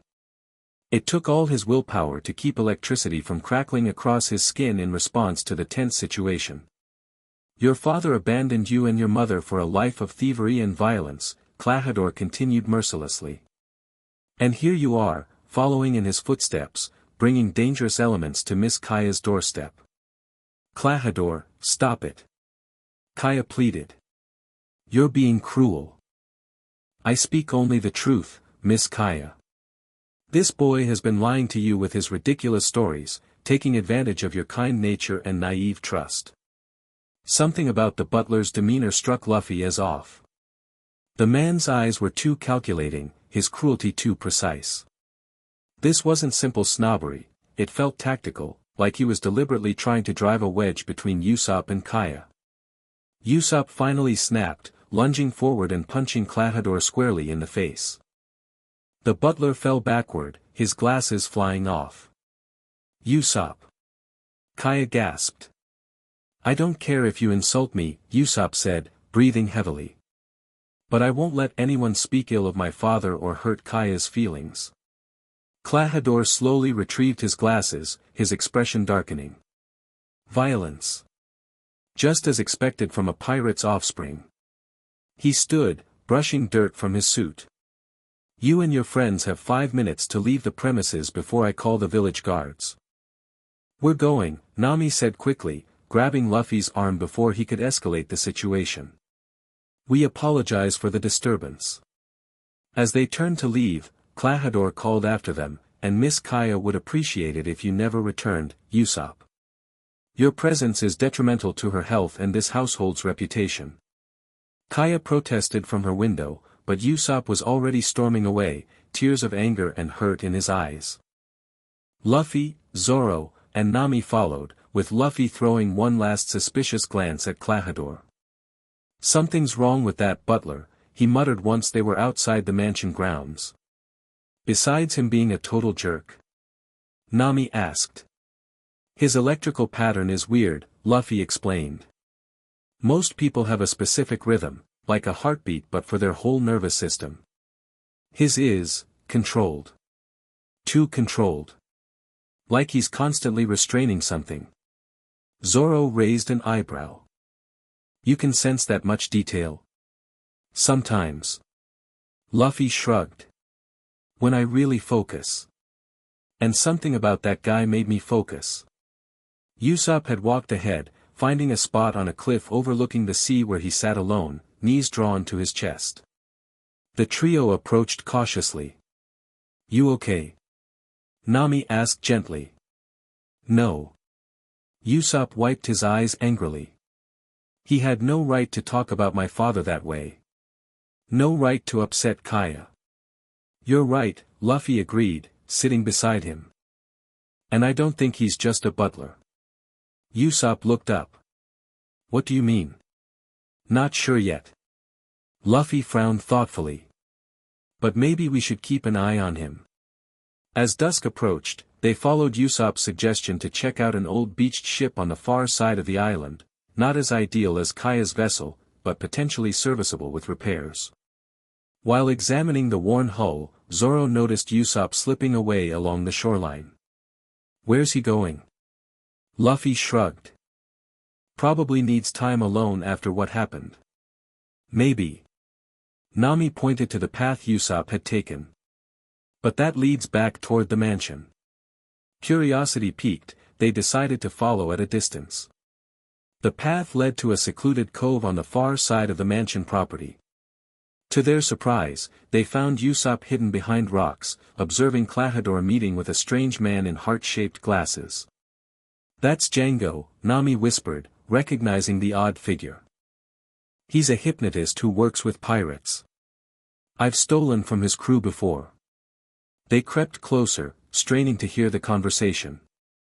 3 years of planning, Klahadore was saying, pushing his glasses up with his palm. Tomorrow, everything falls into place. Captain Kuro's greatest scheme. The men are ready, Django responded. We attack at dawn, make it look like a standard pirate raid. The girl dies tragically, and her faithful butler, the sole beneficiary of her will, inherits everything. Usopp's face had gone pale with horror. Luffy felt electricity building beneath his skin as anger surged through him, but he fought to contain it, remembering his promise. So he's not really a butler, Zoro murmured. He's Captain Kuro, the pirate strategist thought to have been executed years ago. The Marines cut off the head of a body double, Klahadore, or rather, Kuro, explained to Django. While I established myself here, gaining the family's trust. 3 years serving tea and pandering to that sickly girl's whims. His face twisted with disdain. But tomorrow it ends, and I claim my reward. What about the village? Django asked. Collateral damage, Kuro said dismissively. Kill them all. Make it look convincing. That was enough for Usopp. He burst from hiding, confronting the conspirators directly. I heard everything, Klahadore. Or should I say, Captain Kuro. I won't let you harm Kaya or the village. Kuro's surprised expression quickly morphed into amusement. The liar boy. How fitting that when you finally discover a real plot, no one will believe you. The whole village will know by morning. I think not. Kuro moved with shocking speed, appearing behind Usopp instantly with bladed fingers pressed against the young man's throat, revealing the infamous cat claws weapons concealed beneath his sleeves. Django, take care of this nuisance. The hypnotist stepped forward, producing a ring-shaped pendulum. Watch closely, boy. Before the hypnosis could begin, a rock struck Django's hand, knocking the pendulum away. All eyes turned to see Luffy, Zoro, and Nami emerging from hiding. Let him go, Luffy demanded, fighting to keep his voice steady as electricity threatened to burst forth. Kuro studied the newcomers with clinical detachment. More interference. Django, we have additional problems. Django retrieved his pendulum, grinning maniacally. For won't be any harder than one. Kuro's grip on Usopp tightened. We can't afford witnesses. Kill them all. Run. Usopp shouted to the trio. He's too dangerous. Instead of running, Luffy took a step forward. The air around him began to waver with heat as his control slipped. I promised no powers, he said, voice tight with restraint. But I didn't promise not to kick your ass. Kuro laughed coldly. A child threatening Captain Kuro? Do you know who I am? A fake butler with weird glasses and a bad attitude. The pirate's eyes narrowed. Django, deal with these three while I finish the loud-mouthed boy. Look here, Django began, swinging his pendulum. When I say 1, 2, Django, you'll fall into a deep sleep. Guys, don't watch. Nami warned, shielding her eyes. Zoro had already closed his, drawing his swords by sound alone. But Luffy stared directly at the pendulum, seemingly entranced. 1. 2. Django. Luffy immediately slumped forward, appearing to fall asleep standing up. Django cackled triumphantly. Too easy. Now for his celebration was cut short as Luffy's head snapped up, eyes glowing with electrical energy. Just kidding, Luffy grinned. Then he vanished in a flash of lightning. Kuro barely had time to register surprise before Luffy rematerialized directly in front of him, grabbing his wrist and yanking it away from Usopp's throat. Electricity surged through the contact, causing Kuro to convulse and stumble backward. Sorry, Usopp, Luffy said. Had to break my promise. Usopp stared in shock, not just at the rescue but at the crackling energy surrounding Luffy's body. You're really lightning human, yeah. Luffy gently pushed Usopp toward Nami and Zoro. Get him out of here. I'll handle the fake butler. Kuro recovered quickly, adjusting his glasses with a trembling palm. Devil fruit user, he hissed. The Goro Goro know me unexpected, but not insurmountable. Big words from a guy who just got zapped, Luffy countered. Django moved to attack from behind, but Zoro intercepted him, swords flashing in the moonlight. Your opponent is me, the swordsman growled. Kuro flexed his clawed fingers, the blades catching the light. I've killed devil fruit users before. Your elemental form has weaknesses, you must solidify to attack physically. Good observation. Luffy nodded approvingly. But I've been training with this fruit since I was 7. His body flickered, partially transforming into lightning. I'm not as limited as you think. With blinding speed, Kuro launched into his infamous pussyfoot maneuver, moving so fast he seemed to disappear. Even Luffy's enhanced senses struggled to track him as the pirate became a blur, attacking from multiple angles simultaneously. A slash caught Luffy's shoulder before he could transform, drawing blood. Another narrowly missed his face. Luffy grimaced, realizing the challenge. Kuro was too fast for him to predict where to transform. Having trouble? Kuro's voice seemed to come from everywhere at once. Even lightning must follow a path. Luffy closed his eyes, focusing not on seeing Kuro but on feeling him, the electrical impulses of the pirate's nervous system as he moved. There, a pattern in the chaos, a rhythm to his movements. Enough games, Luffy declared, slamming both hands into the ground. Electric field. Unlike his previous attacks, this one didn't shoot lightning in a single direction. Instead, the entire area around Luffy became charged with electrical energy, creating a dome of crackling power. As Kuro passed through it, his body seized up involuntarily, his muscles responding to the electrical field regardless of his commands. The pirate captain stumbled into visibility, temporarily paralyzed by the current flowing through him. Luffy didn't waste the opportunity. Lightning fist. His electrified punch connected solidly with Kuro's jaw, sending the man flying backward into the cliff face. Meanwhile, Zoro was engaged in his own battle with Django, whose hypnosis rings now doubled as throwing weapons. The swordsman deflected another volley, closing the distance between them. Tiger Hunt. Zoro's crossed blades caught Django squarely in the chest, throwing him back to land in an unconscious heap near his captain. Kuro struggled to his feet, blood trickling from his mouth, glasses cracked. "This changes nothing," he spat. "The Black Cat pirates will still attack at dawn. The village will burn. Kaya will die." "No, they won't," Usopp declared, stepping forward despite Nami's attempts to hold him back. "Because I'm going to warn everyone." Kuro laughed harshly. "Who will believe the village liar? You've cried wolf too many times, boy." Uncertainty flickered across Usopp's face, but he stood firm. "Then I'll protect the village myself if I have to." "You won't be alone," Luffy said, electricity still dancing across his skin. "We'll help." Kuro's expression darkened. "You've merely delayed the inevitable." "My crew will." A bolt of lightning struck the ground between them, silencing Kuro mid-sentence. Luffy's patience had reached its limit.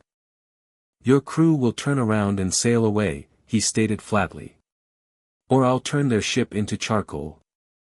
To demonstrate his point, Luffy raised a hand toward the sky.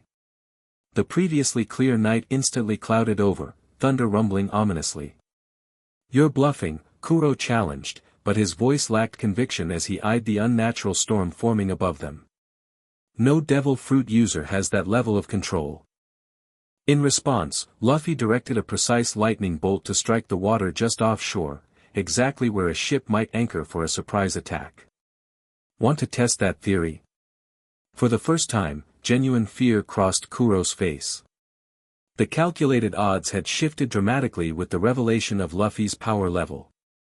After 3 years of meticulous planning, the strategist in him recognized a losing scenario. "This isn't over," Kuro snarled, backing away. "No one interferes with Captain Kuro's plans without consequences." "I think it is over," Luffy corrected, electricity intensifying around him. "Unless you want to find out what happens when lightning hits those metal claws of yours." Kuro's retreat was as dignified as possible under the circumstances. He collected the unconscious Django and disappeared into the darkness, presumably to warn off his approaching crew. Once they were gone, Luffy released his electrical charge with a deep exhale, the storm clouds overhead gradually dispersing. Usopp stared at him with a mixture of awe and lingering fear. "You really are a lightning human," he murmured. "Just like in my dad's stories." Luffy scratched his head sheepishly. "Yeah, sorry about breaking my promise. But that guy had a blade at your throat, so." "No, Usopp swallowed hard. "Thank you. You saved my life. All of you did." Nami stepped forward. "Kuro was right about one thing, though. The village might not believe you about the pirate attack." "I know." Usopp's expression fell. "I've lied too many times. So we prepare without them," Zoro stated practically. "The 4 of us against Kuro's crew." "But what if Kuro was just retreating to regroup?" Nami asked worriedly. He spent 3 years on this plan, he won't abandon it easily. Then we need to warn Kaya, Usopp decided. She at least might believe me. Luffy nodded. And I can show her my powers as proof if needed. About that. Usopp hesitated. Dad's stories about the previous Goro Goro user were pretty terrifying. But you're nothing like that guy. You use your power to protect people. That's the plan, Luffy grinned. I promised the guy who gave me this hat. The remainder of the night was spent preparing for potential attack. Usopp, knowing the island's terrain intimately, directed them in setting up defensive positions along the beach where Kuro's crew would most likely land. Kaya had believed their warning immediately, recognizing the truth in Usopp's eyes even before Luffy demonstrated his powers as proof. Though still weak from her illness, she insisted on helping by providing supplies and alerting her most trusted household staff. As dawn approached, they gathered at the north shore, ready for whatever came. Usopp, armed with his slingshot and various projectiles, scanned the horizon nervously. I don't see any ships, he reported. That doesn't mean they're not coming, Zoro cautioned, swords at the ready. Nami, who had been studying the currents and wind patterns, suddenly pointed. There. That fog bank isn't natural. Sure enough, an isolated patch of fog was moving against the prevailing winds, approaching the shore steadily. Kuros using the fog as cover, Luffy observed. Smart, but not smart enough. He stepped forward, electricity building around him until his entire body glowed with blue-white energy. With deliberate movements, Luffy raised his hands toward the sky, focusing intently. What are you doing? Nami asked, backing away from his intensifying electrical field. Creating a countercurrent, Luffy explained through gritted teeth. Air heated by lightning rises. The energy surrounding him suddenly shot upward in a concentrated beam, striking the atmosphere above the approaching fog bank. The hot air created by the lightning bolt rose rapidly, generating a powerful updraft that began dispersing the unnatural fog. As the mist thinned, it revealed a black-hulled ship with a cat figurehead slinking toward shore. On deck, dozens of pirates scrambled in confusion as their concealment vanished. It worked! Usopp exclaimed. Luffy grinned, though the effort had clearly taken a toll. Sweat beaded on his forehead, and his breathing came heavier than usual. Told you I've been practicing. Aboard the Black Cat pirate's ship, Django could be seen gesturing frantically, trying to reorganize his confused crew. Despite Kuro's presumed warning, they were continuing with the attack, either from fear of their captain's retribution or disbelief in Luffy's capabilities. They're still coming, Zoro noted, tightening his grip on his swords. Let them, Luffy's grin turned predatory as electricity crackled between his fingers. I've got a message for them. As the ship drew within range of the shore, Luffy stepped to the water's edge. With deliberate movements, he began gathering electrical energy between his hands, forming a pulsing sphere of lightning that grew steadily larger. Listen up, Black Cat pirates! He shouted across the water, voice amplified by the crackling energy. Turn your ship around now, or what happens next is on you. The pirates faltered, many looking to Django for direction. The hypnotist, despite his obvious fear, raised his pendulum defiantly. It's a bluff. No devil fruit is that powerful. We attack as planned. Luffy shook his head. Wrong answer. With a thrust of both hands, he released the concentrated ball of lightning directly at the approaching ship.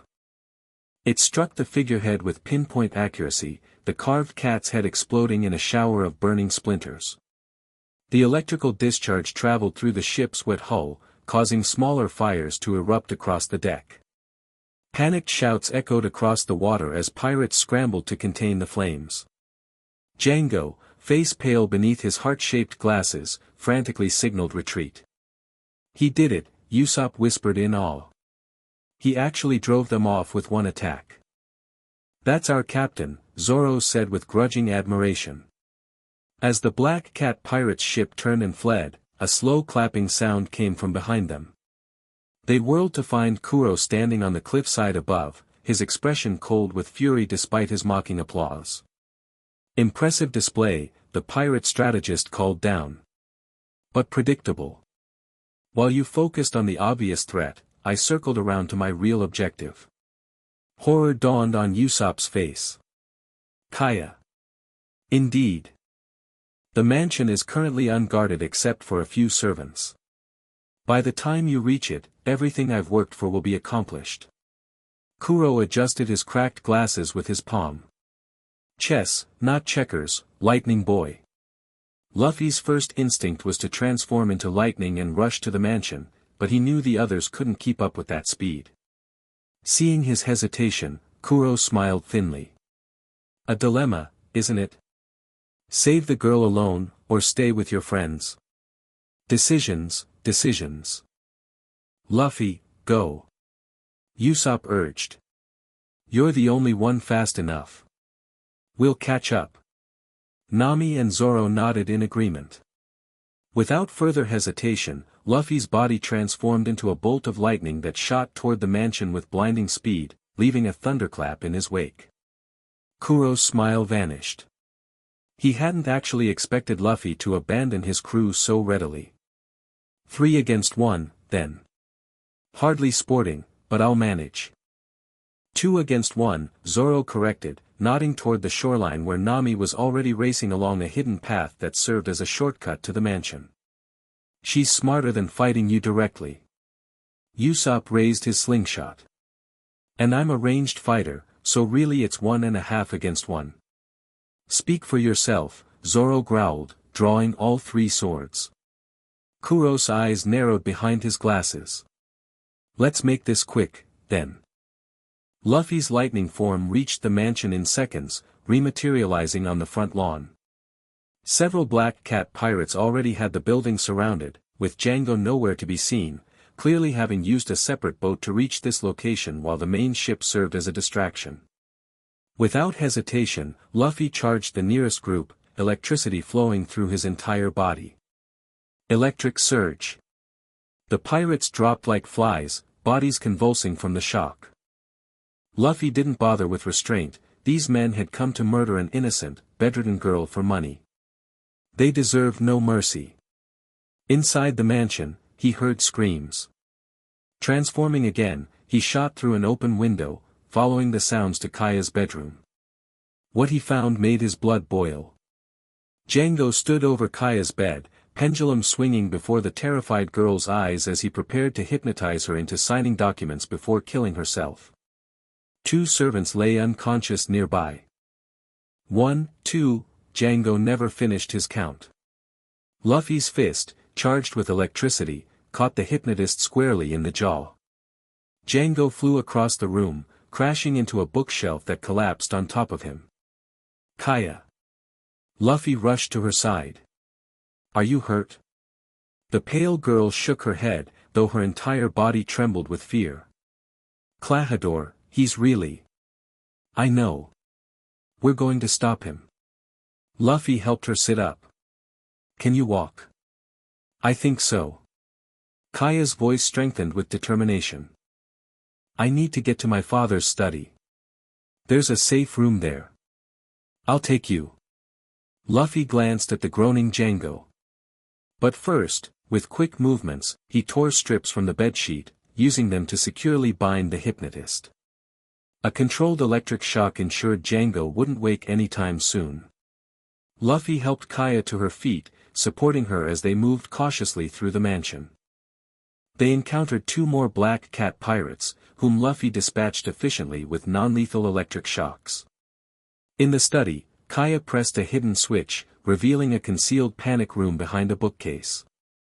My father installed this when pirates became more active in these waters, she explained. It's secure and has a den mushi to call for help. Perfect. Luffy ushered her inside. Stay here until one of us comes for you. As he turned to leave, Kaya caught his wrist. Wait. There's something else you should know. In the boathouse by the private dock, there's a caravel. It was a gift for my caretaker, but given the circumstances. She pressed a key into his hand. Consider it yours for saving my life. Luffy stared at the key, then broke into a wide grin. A real ship? Awesome. Thank you. Now go help your friends, Kaya urged, securing the panic room from inside. Luffy raced back outside, electrical senses extending to locate his companions. He detected Nami's familiar signature approaching from the village side, but Zoro and Usopp's patterns showed distress. They were still engaged with Kuro, and not faring well. He transformed into lightning once more, streaking back toward the shore. Usopp lay on the ground, blood seeping from multiple slash wounds across his body. Despite his injuries, he continued firing projectiles at Kuro from his prone position, refusing to give up even as his vision blurred. Zoro wasn't in much better shape. One of his swords had been broken by Kuro's claws, and deep gashes across his chest limited his movement. Still, the swordsman stood protectively in front of Usopp, remaining 2 blades at the ready. Kuro circled them with contemptuous ease, his cat claws gleaming with blood. Admirable persistence, he acknowledged. But futile. My plans never fail. Your crew is finished, Zoro countered, breathing heavily. We saw them retreat. Replaceable pawns, Kuro dismissed. I plan to eliminate most of them anyway, too many know my true identity. His eyes narrowed. Just as I'll eliminate you, the girl, and eventually that lightning brat once he exhausts himself. You really like hearing yourself talk, Zoro grunted, shifting his stance to cover a new angle of attack. Kuro vanished into his pussyfoot maneuver again, becoming a blur too fast to track. Zoro closed his eyes, relying on instinct alone as he had in previous encounters. A slash appeared across his back, then another across his leg. Kuro was toying with them now, inflicting painful but non-lethal wounds to prolong their suffering. I expected more from the famous pirate hunter, Kuro's voice echoed from everywhere and nowhere. Suddenly, the air pressure dropped dramatically. The hair on Zoro's arms stood on end as a familiar electrical charge built around them. Enough. Luffy's voice boomed from the cliff edge, accompanied by a deafening thunderclap. Kuro's blur stuttered momentarily, allowing Zoro to catch a glimpse of genuine fear on the pirate's face before he resumed his high-speed movement. Back for more. Kuro called, voice betraying slight strain. Your friends are almost finished. Rather than responding verbally, Luffy closed his eyes, focusing intently. The electrical field around him expanded, encompassing the entire battlefield. Unlike his previous attack, this one was controlled, a net of subtle energy that detected every movement within its range. There you are, Luffy whispered, eyes snapping open. His hand shot out, pointing to what appeared to be empty space. Lightning javelin. A concentrated spear of electricity materialized in his hand, which he hurled with perfect accuracy. It struck something in mid-air, or rather, someone moving too fast to see. Kuro materialized as he fell, body twitching uncontrollably from the direct hit. His glasses flew off, clattering broken on the ground as he collapsed. How? The pirate gasped, fighting to regain control of his shocked nervous system. How did you track me? Told you earlier, Luffy approached slowly, electricity still dancing around him. Electrical patterns. Everyone has them. Yours just happens to move faster than most. Despite his injuries, Kuro forced himself to his feet, cat claws extended. I won't be defeated by some rookie with a devil fruit. I am Captain Kuro. My plans are perfect. Plans change, Luffy replied simply. His right arm transformed, becoming pure lightning from shoulder to fingertip. This ends now. With movements too fast for the eye to follow, Luffy closed the distance between them. His lightning arm connected with Kuro's chest, delivering a precisely calculated shock, enough to render the pirate unconscious without killing him. Kuro's eyes rolled back, and he crumpled to the ground, the feared captain finally defeated. Luffy immediately turned his attention to his injured friends. Zoro. Usopp. About time, Zoro grunted, finally allowing himself to sink to one knee now that the threat was neutralized. Usopp managed a weak thumbs up. Did we win? Yeah, Luffy confirmed, kneeling to examine their injuries. We won. Nami arrived moments later, out of breath from running. The mansion's secure. I cleared out the remaining pirates and, she gasped at the sight of Zoro and Usopp's injuries. They need a doctor. I'll get them to the village, Luffy decided, carefully helping Usopp into a sitting position. You stay with Kuro, make sure he doesn't wake up. With pleasure. Nami hefted her staff meaningfully. As Luffy began treating their immediate wounds with supplies from Nami's pack, Usopp grabbed his wrist weakly. Kaya, is she? She's safe, Luffy assured him. Hidden in a panic room in the mansion. And guess what? She's giving us a ship. Despite his pain, Usopp managed a genuine smile. She would. She's amazing like that. Speaking of amazing, Luffy nodded toward Usopp's slingshot, which the young man still clutched tightly despite his injuries. You stood your ground against one of the most feared pirates in the East Blue. Pretty brave for a self-proclaimed coward. I had to protect the village, Usopp said simply. Even if they never believe what happened here. Luffy and Zoro exchanged a meaningful look over Usopp's head. You know, Luffy said casually, my crew could use a sharpshooter. Usopp blinked in surprise. Me? Join your crew? Why not? You're brave, you're a good shot, and you've already fought alongside us. Luffy grinned. Plus, your dad would be proud to know you're sailing with Shanks's protege. For once in his life, Usopp seemed at a loss for words. Then a slow smile spread across his face. The brave warrior of the sea, Captain Usopp, joining the future Pirate King's crew. He nodded decisively. I accept. 2 days later, they stood on the private dock behind Kaya's mansion, admiring their new vessel. The Going Merry was a Caravel-class ship, smaller than a galleon but perfectly sized for their growing crew.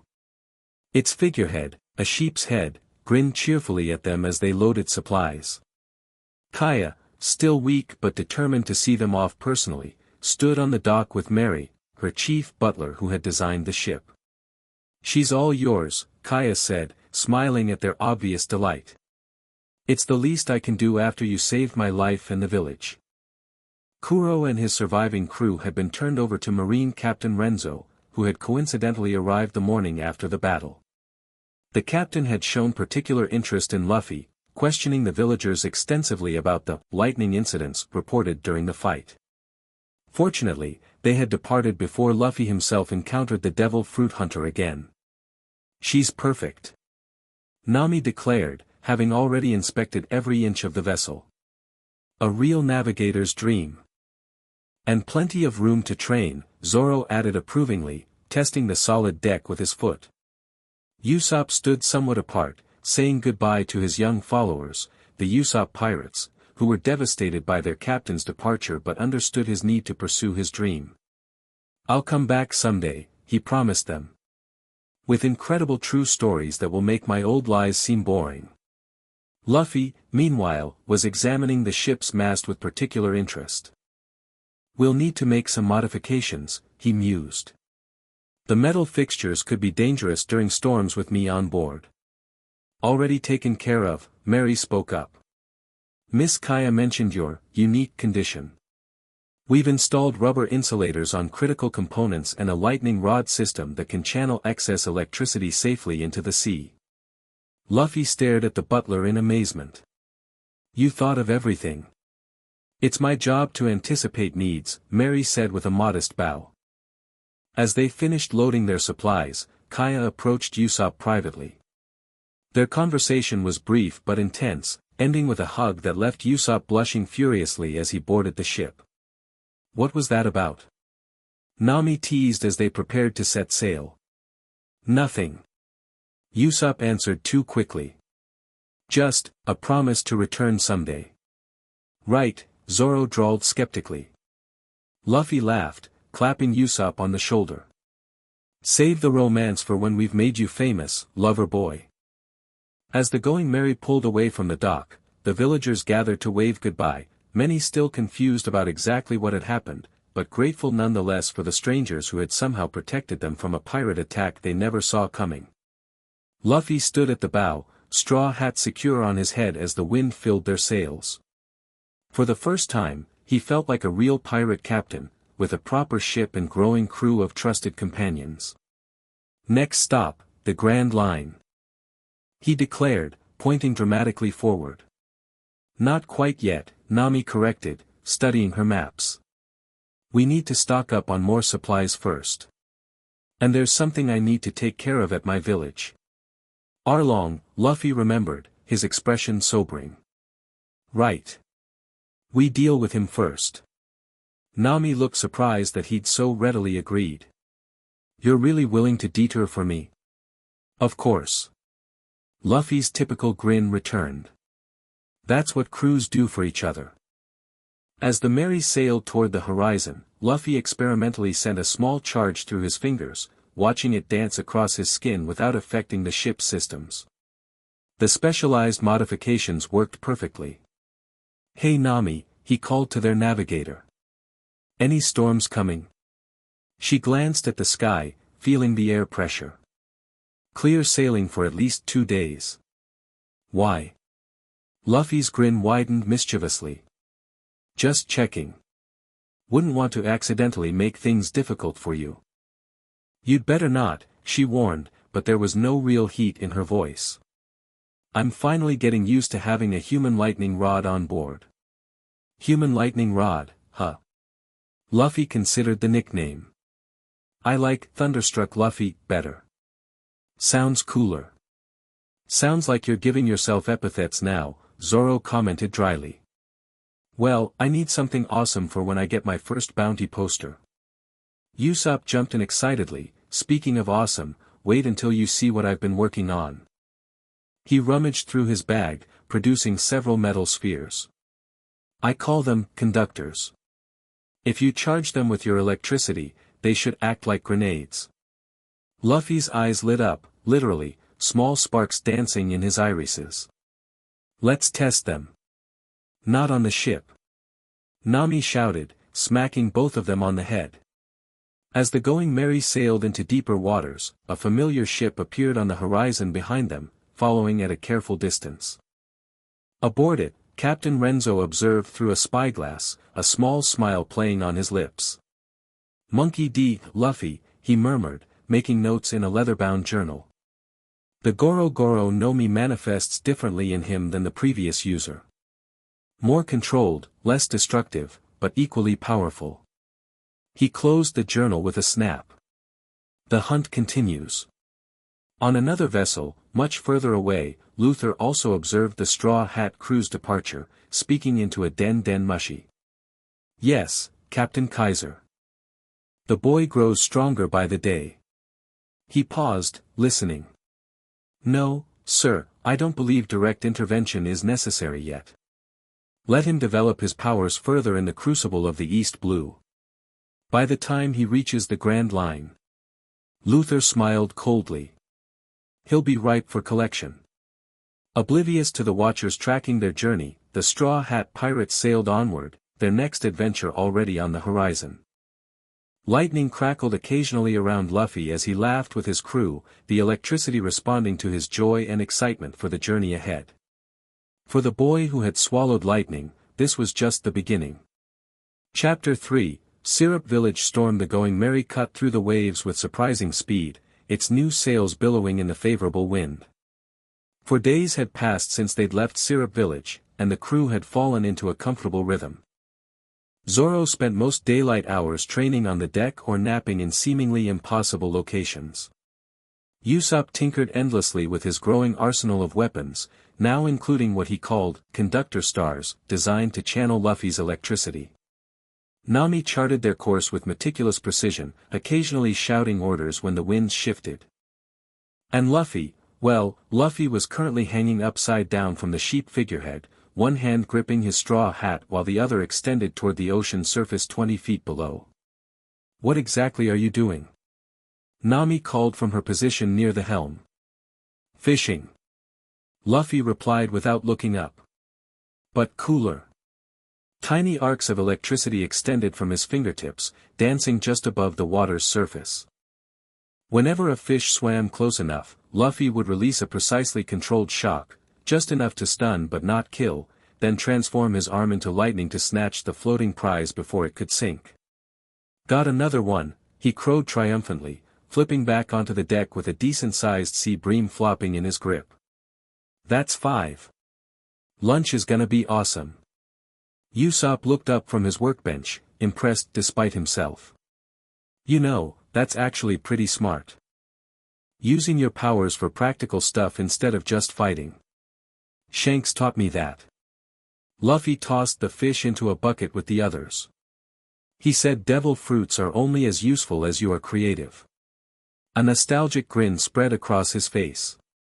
"When I was little, I could barely control it enough to light a candle without burning down the house.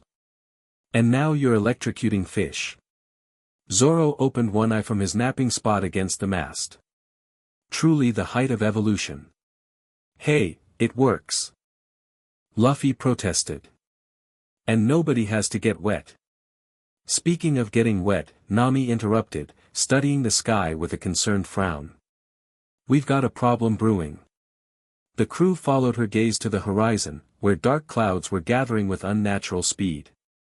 The previously gentle waves had begun to chop against the hull with increasing force. "That's not me," Luffy stated immediately, raising his hands defensively. "Promise. I've been super careful about keeping my emotions in check." "I know it's not you," Nami confirmed, her expression growing more troubled. "This is a genuine Grand Line caliber storm forming directly in our path. And it's appearing far too quickly to be natural." Usopp gulped audibly. "Like, another devil fruit user making it happen?" "Possibly." Nami calculated distances in her head. "We need to change course immediately. Usopp, secure the sails. Zoro, help me with the rudder. Luffy, get down from there before you become a lightning rod." The crew sprang into action, working seamlessly despite having sailed together for less than a week. Usopp scrambled up the rigging with surprising agility, while Zoro moved to assist Nami. Luffy, however, remained perched on the figurehead, staring intently at the approaching storm. "Luffy! Did you hear me?" Nami shouted over the rising wind. "Something's weird about this storm," he called back, electricity crackling subtly around him as he sensed the atmospheric changes. "It's focused. Like it's watching us." "Storms don't watch people," Zoro grunted as he struggled with the suddenly resistant rudder. "This one does," Luffy insisted. He extended his senses further, reaching toward the electrical patterns within the storm itself. What he felt made him straighten suddenly. "There's someone in there." "In the storm?" Nami asked incredulously. "That's impossible." But Luffy had already made up his mind. He stood on the figurehead, body beginning to crackle with intensifying power. "Only one way to find out." "Luffy, no." Nami's warning came too late. With a grin that was equal parts excitement and determination, Luffy transformed his entire body into lightning and shot toward the heart of the storm, leaving his startled crew behind. "That idiot!" Nami screamed as the straw hat captain vanished into the roiling clouds. "What is he thinking?" "That's assuming he's thinking at all," Zoro remarked, though concern flickered across his usually stoic features. Usopp clung desperately to the mast as the ship pitched violently in the increasingly rough seas. "Is he coming back? Please tell me he's coming back." Nami gripped the helm with white knuckles, fighting to keep the Mary on course as the storm intensified around them. "If that rubber-brained lightning rod survives, I'll kill him myself." Inside the storm, Luffy rematerialized on a pocket of stable air, balancing precariously as winds whipped around him. Lightning, not his own, flashed constantly, illuminating the dark clouds in strobing bursts. Rain pelted his face as he scanned his surroundings. "Hello?" he called out, voice nearly lost in the thunderous cacophony. "I know you're here. Show yourself." A particularly violent gust nearly knocked him from his perch. Luffy instinctively transformed again, becoming electricity to avoid being thrown. When he reformed, he found himself on a different air current, and he wasn't alone. Hovering 20 feet away was a figure wrapped in swirling winds. As lightning flashed, Luffy caught glimpses of a man with silver-white hair that moved like living smoke around his head. His body seemed partially transparent, as though composed of the storm itself. "You must be either very brave or very foolish," the figure said, voice echoing strangely through the howling winds. "Few would chase a storm." "I'm Monkey D, Luffy." Luffy shouted back, bracing himself against the gale. "Who are you, and why are you attacking my ship?" The stranger drifted closer, seemingly unbothered by the chaotic elements surrounding them. "Atatius, master of tempests. And I wasn't attacking, merely observing." His eyes narrowed with interest. "You possess the Goro Goro no Mi. Fascinating. I thought that fruit was claimed by another." "Yeah, well, I ate it," Luffy replied bluntly. "What about you? Some kind of wind fruit?" Arashur no Mi, the storm fruit." Atatius gestured, and the winds around them calmed slightly, creating a bubble of relative quiet. "I create and control storms. And you, young lightning user, triggered my curiosity when I sensed electrical discharges too precise to be natural." Luffy relaxed marginally, though he remained alert. "So you're not with those guys hunting me? Renzo or Kaiser?" Something like surprise flickered across Atatius's ethereal features. "You've attracted attention from devil fruit hunters already? You must be more powerful than you appear." "I guess." Luffy shrugged. "Look, can you stop this storm? You're freaking out my crew, and we've got somewhere important to be." "Perhaps." Atatius circled Luffy slowly, studying him from different angles. "I rarely encounter others with elemental powers. Especially not those who can enter my domain so fearlessly." "It's just a storm," Luffy said with characteristic directness. "I've been dealing with lightning since I was 7. And yet you lack the arrogance typical of Logia users." Atatius seemed genuinely intrigued. "Where are you bound, Monkey D, Luffy?" "Kokoyashi village. We're going to help my navigator take down a fishman pirate named Arlong." At the mention of Arlong, Atatius's expression darkened, storm clouds literally swirling more intensely around him. "Arlong? The sawtooth pirate? You know him? He and his crew destroyed a weather research vessel I was protecting 3 years ago. 47 scientists lost, people dedicated to understanding the seas, not conquering them." Atatius's form flickered with barely contained rage, lightning flashing through his semi-transparent body. "I've sought him since, but my powers weakened too dramatically over land to challenge his fortified compound directly." Luffy broke into a grin. "Then today's your lucky day. I'm gonna kick his ass anyway, you can come watch."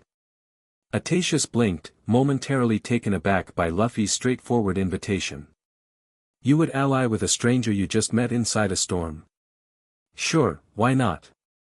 You hate Arlong." "I hate anyone who makes my friends cry."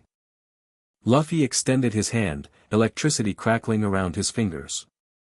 "Temporary team-up?" After a moment's hesitation, Atatius reached out. When their hands met, lightning and wind swirled together in a brief, spectacular display of elemental harmony. "Very well, Straw Hat. You have my interest, if not yet my allegiance." With a sweeping gesture, Atatius began dispersing the storm clouds. "Let us return to your vessel. There." Usopp pointed frantically at 2 figures descending from the rapidly clearing sky. "Is that Luffy?"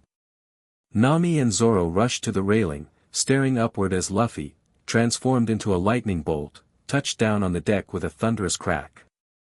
Beside him, winds swirled to deposit the ethereal form of Aetaceus. "Guys! I made a new friend," Luffy announced cheerfully, completely oblivious to his crew's dumbfounded expressions. "This is Aetaceus. He controls storms and hates Arlong too."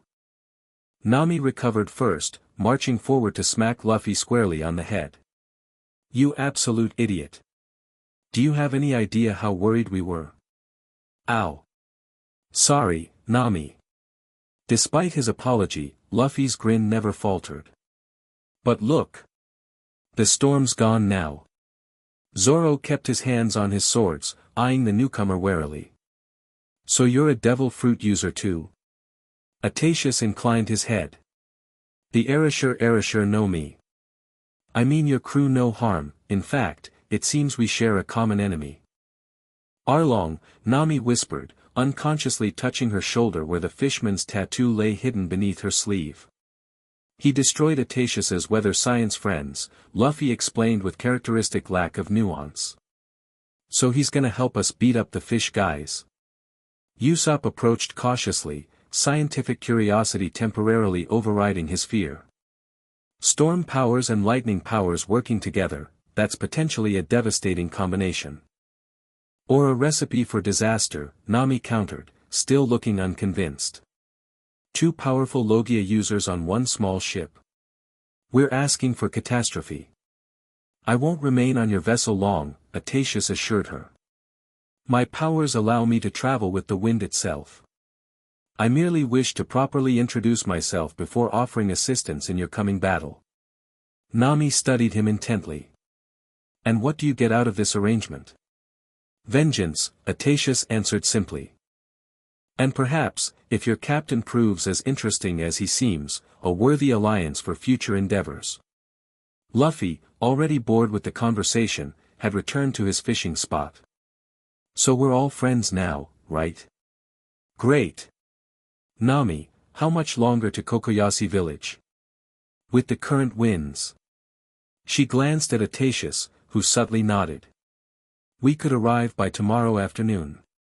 "Perfect." Electricity crackled excitedly around Luffy's body. "Arlong won't know what hit him." The journey to Kokoyashi village passed swiftly, aided by favorable winds that Aetaceus assured were entirely coincidental. The storm user spent most of his time observing Luffy from a distance, fascinated by the young captain's unusual relationship with his crew. "Your navigator fears lightning," Aetaceus remarked quietly as he joined Luffy at the bow that evening. "Yet she sails with you willingly." Luffy's typically carefree expression sobered.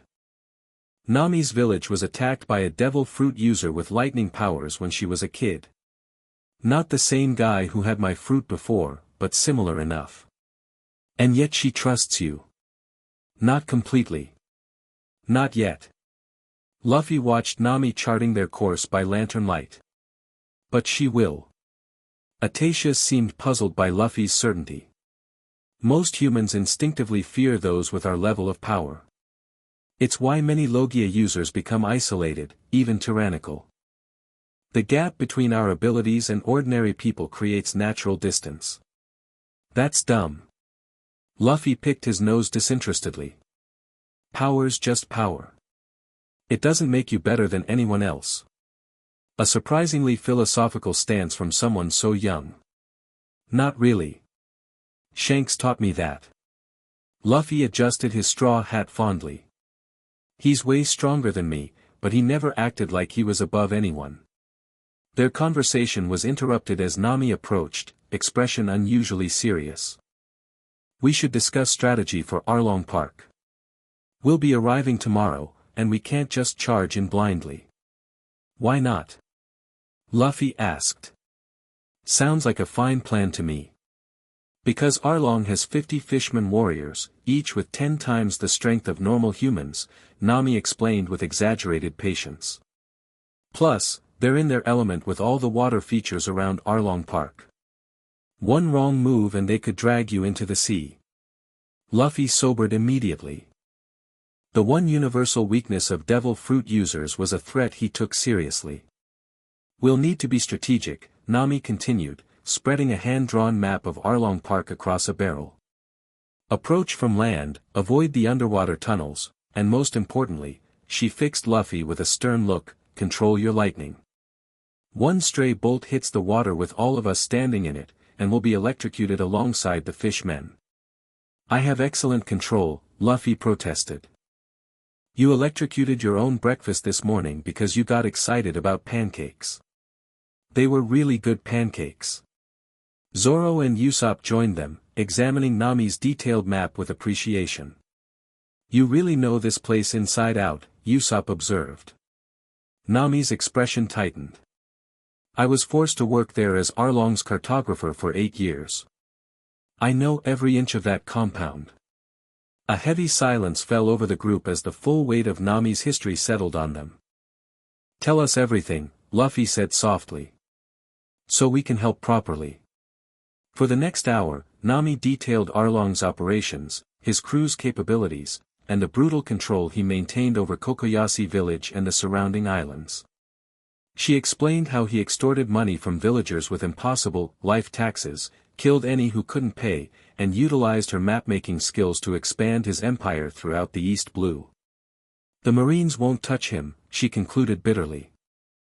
He bribes Captain Nezumi of the 16th branch to look the other way. That's why I've been stealing from pirates. It was the only way to raise the 100 million berries to buy back my village's freedom. You actually believe he'd honor that deal? Zoro asked skeptically. Nami's silence was answer enough. We're not buying anything, Luffy stated flatly, electricity crackling around him as his anger built. We're taking your freedom back. It won't be easy, Atatius warned, having listened intently from the sidelines. Fishmen are formidable opponents, especially in water. Good thing we've got 2 devil fruit users who specialize in range attacks. Luffy grinned at the storm user. You in? Atatius considered for a moment, then nodded. I will assist, but primarily from above. My powers weaken significantly when I'm not connected to the atmosphere. Fine by me. Luffy turned to the others.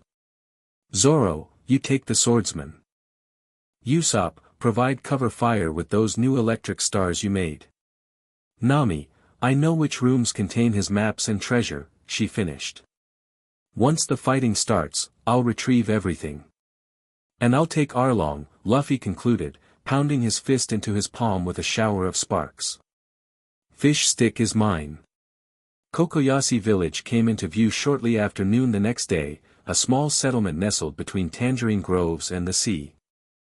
From the Going Merry's approach, they could clearly see Arlong Park rising from the water nearby, an imposing compound designed to resemble a multi-tiered pagoda, with the Arlong Pirates' saw-nosed Jolly Roger flying prominently from its highest point. There it is, Nami whispered, gripping the railing so tightly her knuckles whitened. Home. They anchored the Merry in a secluded cove, following Nami's guidance to avoid immediate detection. As they prepared to disembark, Luffy noticed Nami's hands trembling slightly as she packed her collapsible staff. Hey! He approached cautiously, keeping a respectful distance to avoid any accidental static shocks. We don't have to do this today if you're not ready. Nami looked up, surprise evident on her face. I thought you were all about charging in. Yeah, for me. But this is your home, your fight. Luffy's typically carefree expression had been replaced with unexpected sensitivity. You've been fighting alone for 8 years. If you need more time, we wait. For a moment, Nami seemed at a loss for words. Then she straightened, resolution hardening her features. No more waiting. I'm ready to be free of him. They disembarked quietly, with Atatius dissolving into the atmosphere to scout ahead. Nami led them through tangerine groves that gradually gave way to small houses. As they walked, villagers spotted them, and specifically Nami, with reactions ranging from shock to outright hostility. Traitor! How dare you return?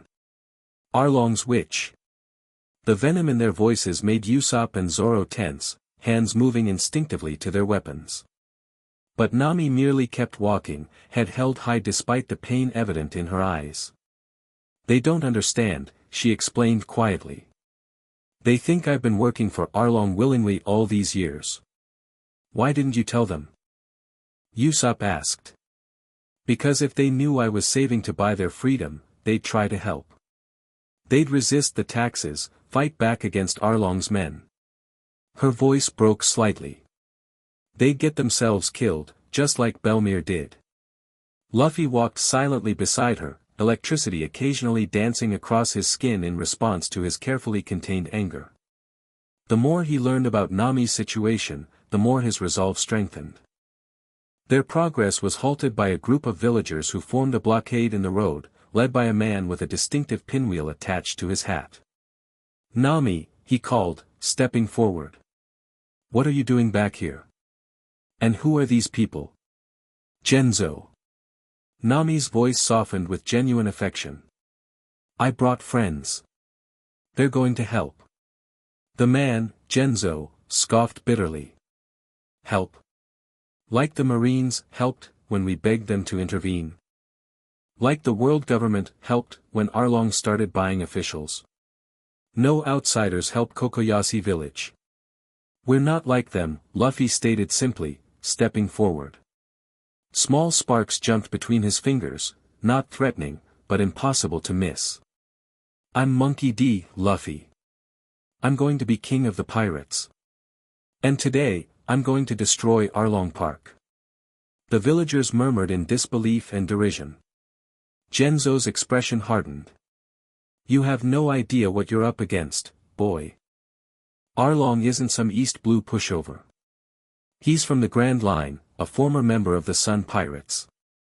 His entire crew are fishmen with strength that defies human limits. I'm aware, Luffy replied calmly. Don't care. Before Genzo could respond, a commotion erupted further down the village road. A young woman with distinctive blue hair was running toward them, tears streaming down her face. Nami! Nami, she cried, pushing through the crowd to throw her arms around the navigator. You came back. Nojiko, Nami whispered, returning the embrace tightly. Of course I came back. I promised, didn't I? The newcomer, evidently Nami's sister, pulled back, wiping tears from her eyes. But it's not safe. Arlong's been searching for you since you disappeared. He destroyed your room at Arlong Park, saying you'd stolen from him. I did steal from him, Nami admitted with a hint of pride. 8 years of savings, nearly 80 million berries. I was so close to the full amount. It wouldn't have mattered, Nojiko said softly. I overheard Arlong talking with that corrupt Marine captain yesterday. He never intended to honor your agreement. The money was just to keep you working for him. Though this confirmation of her suspicions clearly pained Nami, she didn't seem surprised. I know. Deep down, I think I always knew. A tense silence fell over the gathering. Then Luffy stepped forward, gently placing a hand on Nami's shoulder, carefully modulated to avoid shocking her. Nami is my navigator, he stated with absolute conviction. Anyone who makes her cry answers to me. He turned to address the villagers directly. You don't have to fight. You don't have to believe we can win. Just stay out of our way. The sky above them darkened suddenly as Atatius rematerialized beside them, wind swirling around his semi-transparent form. Arlong's forces are mobilizing, he reported. They've spotted the Going Merry and sent scouts to investigate. The villagers gasped and backed away from the ethereal figure, but Luffy merely nodded. Then we move now. He cracked his knuckles, electricity intensifying around him. Nami, stay with your sister and the villagers. No. She shook her head firmly. I've been running and hiding for 8 years. I'm seeing this through. Luffy studied her for a moment, then grinned. That's my navigator. The approach to Arlong Park was eerily quiet. No guards patrolled the perimeter, no sentries watched from the towers. The massive gate bearing the Arlong Pirates emblem stood partially open, an obvious invitation. It's a trap, Zoro stated unnecessarily, hands resting on his swords. Of course it is, Luffy agreed cheerfully. But we're going in anyway. We need a plan, Usopp insisted, nervously adjusting his goggles. Something better than, charge in and start fighting. That is the plan, Luffy corrected. But with style. Before Usopp could protest further, Luffy stepped forward and kicked the gate fully open. Arlong, he bellowed. Come out and fight. Inside the compound, dozens of fishmen lounged around a large pool that formed the centerpiece of Arlong Park. At the far end, seated on an elaborate throne-like chair, was Arlong himself, an imposing saw-nosed fishman with blue skin and an open Hawaiian shirt that displayed his Sun Pirate's tattoo. Who dares? The fishman captain demanded, rising to his impressive height. His eyes narrowed when he spotted Nami standing among the intruders. Ah, my little cartographer returns. And she's brought sacrifices. Luffy stepped forward, electricity crackling visibly around his body now that they faced the enemy. I'm Monkey D, Luffy. I'm here to kick your ass. Arlong threw back his head and laughed, a sound joined by his entire crew. A human challenging me? How amusing. His amusement faded as he noticed the electrical discharge around Luffy. A devil fruit user, I see. That makes you even weaker in my domain. We'll see about that. Luffy cracked his neck casually. Nami's my navigator. She's coming with us when we leave. The only question is whether you'll be alive to see it. Arlong's expression darkened dangerously. Nami belongs to me. She has since I killed her pathetic human mother and claimed her talent for my crew. He bared his razor-sharp teeth in a cruel smile. Did she tell you about that? How her mother died trying to protect her? How I made her a deal afterward that kept her drawing maps for me for 8 delicious years. Shut up, Nami whispered, hands clenched into fists at her sides. She's quite the investment, Arlong continued, clearly enjoying her distress. The best cartographer in the East Blue, possibly in all the blues. Her maps have expanded my territory threefold. He spread his arms expansively. Why would I ever let such a valuable tool go? She's not a tool, Luffy stated, electricity intensifying as his anger grew. She's a person. My friend. My navigator. Friend? Arlong scoffed. This human who betrayed countless pirate crews. Who smiled and stole from them in their sleep. Who worked faithfully at my side for years. He grinned maliciously. Humans are so gullible. She's betrayed everyone she's ever met. What makes you think you're special? Because I never asked her to be anything but herself, Luffy answered simply. Something in his words seemed to strike Nami deeply. Her eyes widened, then filled with unexpected tears. Luffy. She whispered. Enough talk, Arlong declared, signaling to his crew. Kill the humans. Bring Nami to me, alive, but not necessarily unharmed. She needs to be reminded of her place. The fishmen surged forward, but Luffy's crew was ready. Zoro unsheathed his swords, immediately engaging Hat-chan, the 6-armed octopus swordsman. Usopp retreated to higher ground, firing his new electrically conductive ammunition with surprising accuracy. Atatius rose into the air, gathering storm clouds directly above Arlong Park. And Luffy simply walked forward, electricity surging around him with every step. You talk too much, he told Arlong conversationally. Let me show you something cool. With blinding speed, Luffy transformed into pure lightning, shooting forward to materialize directly in front of the startled fishman captain.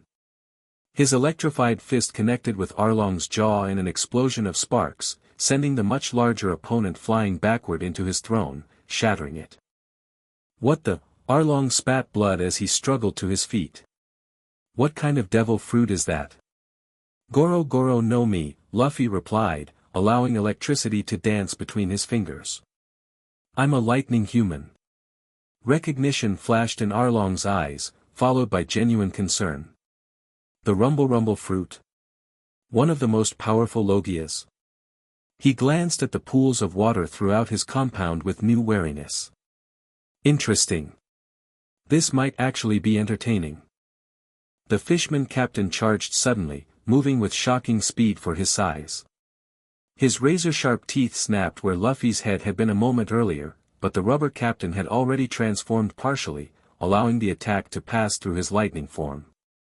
Too slow, Luffy taunted, rematerializing behind Arlong. I've been fighting Sea Kings since I was 7. You're just an overgrown fish stick. Arlong roared with rage, ripping one of his saw-like teeth from his mouth to use as a handheld weapon. He slashed viciously, but Luffy continued dodging, his movements enhanced by electrical impulses that accelerated his reflexes beyond human limitations. Around them, the battle raged across Arlong Park. Zoro was bleeding from multiple wounds but holding his own against Hatchan. Usopp had been cornered by Chu, the smeltwhip fishman, but was keeping him at bay with explosive ammunition. Above it all, Atatius was systematically destroying the upper levels of Arlong Park with precisely targeted lightning strikes, careful to avoid hitting the water features. Nami, meanwhile, had slipped away during the chaos, heading for Arlong's private chambers to recover her stolen maps and treasure. Luffy connected another lightning-enhanced punch to Arlong's midsection, drawing a grunt of pain from the fishman. Not so tough after all, huh? Don't get cocky, human, Arlong snarled. With unexpected strategy, he dove backward into the central pool, disappearing beneath the surface. Luffy immediately stopped at the water's edge, wary of his devil fruit weakness. Running away.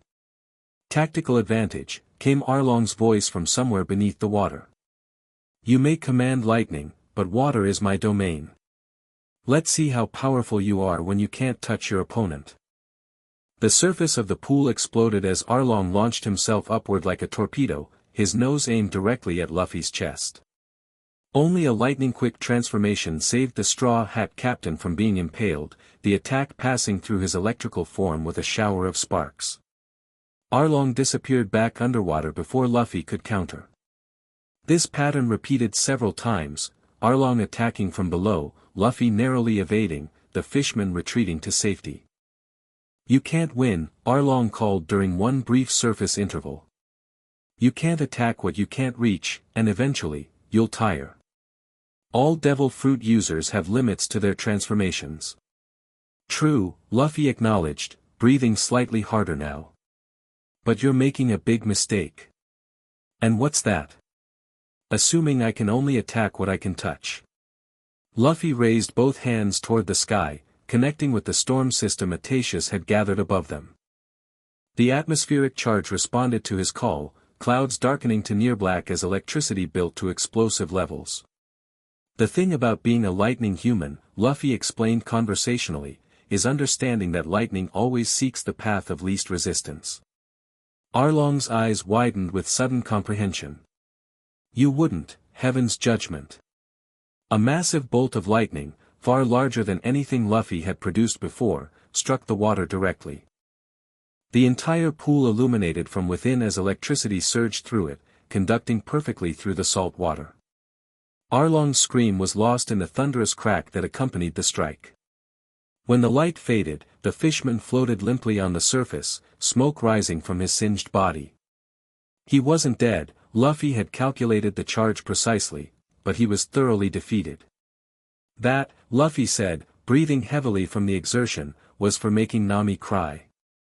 Around them, the other fishmen had frozen at the display of power, staring in disbelief at their fallen captain. One by one, they began backing away, some diving into side pools to escape. Anyone else want to fight? Luffy challenged, electricity still crackling around him despite his obvious fatigue. The answer came in the form of mass retreat as Arlong's crew scattered, fleeing in all directions. Zoro allowed Hatchan to escape, while Usopp took the opportunity to strike a heroic pose despite his numerous bruises. And stay gone, the sniper called after the retreating fishmen. The great Captain Usopp and his crew have spoken. His crew? Zoro muttered, rolling his eyes. Luffy approached Arlong's floating form, reaching down to haul the semi-conscious fishman onto the deck by his gaudy shirt. "Listen carefully," he said, all humor gone from his voice. "You're leaving the East Blue today. Take your crew and never come back. If I ever hear you've returned, or that you've hurt Nami or her village again, I won't be so merciful next time." Arlong coughed weakly, water and blood trickling from his mouth. "You think this changes anything? There will always be those who hunt her for her talent. The Marines, other pirates, her skill is too valuable. Let them try," Luffy replied simply. "They'll have to go through me first." A commotion from the upper level drew their attention. Nami had emerged onto a balcony, her arms filled with rolled maps and navigational tools. Behind her, smoke poured from an open doorway. "Nami!" Luffy called up. "You okay?" "Better than okay," she replied, a fierce smile on her face. "I just burned 8 years of captivity." She held up several rolled charts. "Except for these, my maps of the East Blue. They're mine, not his." As she made her way down to join them, villagers began cautiously entering Arlong Park, drawn by the sounds of battle and the spectacular lightning display. Genzo and Nojiko led them, eyes widening at the scene of destruction. Is it over?" Nojiko asked hesitantly. Luffy nodded, finally allowing the electricity around him to dissipate completely. "Arlong's beaten. His crew is gone." He nudged the semi-conscious fishman with his foot. "He was just leaving, right?" Arlong glared but nodded weakly, understanding his position perfectly. A cheer erupted from the gathered villagers, growing in volume as the reality of their freedom sank in. For 8 years, they had lived under Arlong's brutal rule, and now, in a single afternoon, strangers had accomplished what they believed impossible. Nami pushed through the crowd, dropping her maps to throw her arms around Luffy in a spontaneous hug. For once, not a single spark jumped between them, Luffy's control absolute in this moment. "Thank you," she whispered against his shoulder. "Thank you for believing in me." Luffy returned the embrace carefully. "That's what crews do." The celebration was interrupted by the arrival of marine ships at the dock outside Arlong Park. Captain Nezumi of the 16th branch stepped through the gate, flanked by armed marines. "What's happening here?" he demanded, taking in the destruction with obvious displeasure. "Who is responsible for attacking Arlong Park?" "I am." Luffy stepped forward, positioning himself between Nezumi and the villagers. "Got a problem with that?" Nezumi's eyes narrowed as he assessed the young man before him. "Vigilante justice is not permitted in marine-protected territories. Arlong pays his proper taxes and operates with our oversight." "You mean his bribes," Nami corrected coldly. "The money he extorted from these villagers that you happily accepted to look the other way." The marine captain's face flushed with anger. "Watch your accusations, girl. I could arrest you all for disturbing the peace." Electricity began crackling around Luffy again, his patience wearing thin. "You really want to try that?" Nezumi took an involuntary step back, finally registering the unusual power emanating from the straw-hatted youth. "You, what are you?" "I'm the guy who just freed this island from a tyrant you were supposed to protect it from," Luffy replied simply. "Now you have 2 choices, either arrest Arlong for his crimes, or leave. Either way, he's not staying here." For a tense moment, it seemed Nezumi might actually challenge them. Then Atatius descended from the clouds, his ethereal form materializing beside Luffy. "I wouldn't," the storm user advised mildly. "We've had quite enough excitement for one day, don't you think, Captain Nezumi?" The combination of 2 devil fruit users, one crackling with electricity, the other partially composed of swirling winds, finally convinced the corrupt marine that discretion was the better part of valor. "This incident will be reported to Marine headquarters," he blustered, trying to save face as he retreated. "There will be consequences." "Good." Luffy called after him. "Tell them Monkey D. Luffy freed Kokoyashi village." I want the credit. As Nezumi's forces departed, towing a heavily guarded Arlong with them, the celebration resumed with even greater enthusiasm. The villagers hoisted Luffy and his crew onto their shoulders, parading them through town as heroes. For 3 days, Kokoyashi village celebrated its freedom. Feasts were prepared, sake flowed freely, and Luffy's appetite for both food and attention was thoroughly indulged. Even Nami, who had been feared and resented as Arlong's witch, was welcomed back with open arms once the truth of her sacrifice became known. On the evening of the 3rd day, as the celebration finally began winding down, Luffy found Nami sitting alone on the cliffside overlooking the sea, staring at the horizon. "Party too boring?" he asked, plopping down beside her. "Just needed some quiet," she replied. "It's been a lot to process." They sat in comfortable silence for a while, watching the stars emerge in the darkening sky. "I've dreamed about this moment for 8 years," Nami finally said. "Being free of him. Having my life back." She looked down at her shoulder, where Arlong's tattoo had been replaced with a new design, a tangerine and windmill that honored both Belmere and Genzo. "It almost doesn't feel real." "It's real," Luffy assured her. "And now you can do whatever you want."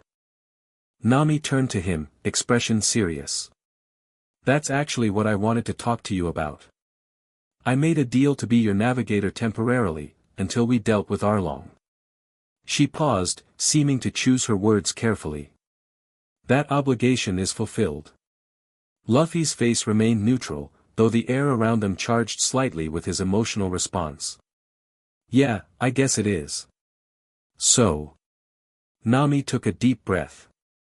"I need to renegotiate my terms." "Terms?" "As your permanent navigator." A smile broke across her face. "I still want all the treasure we find.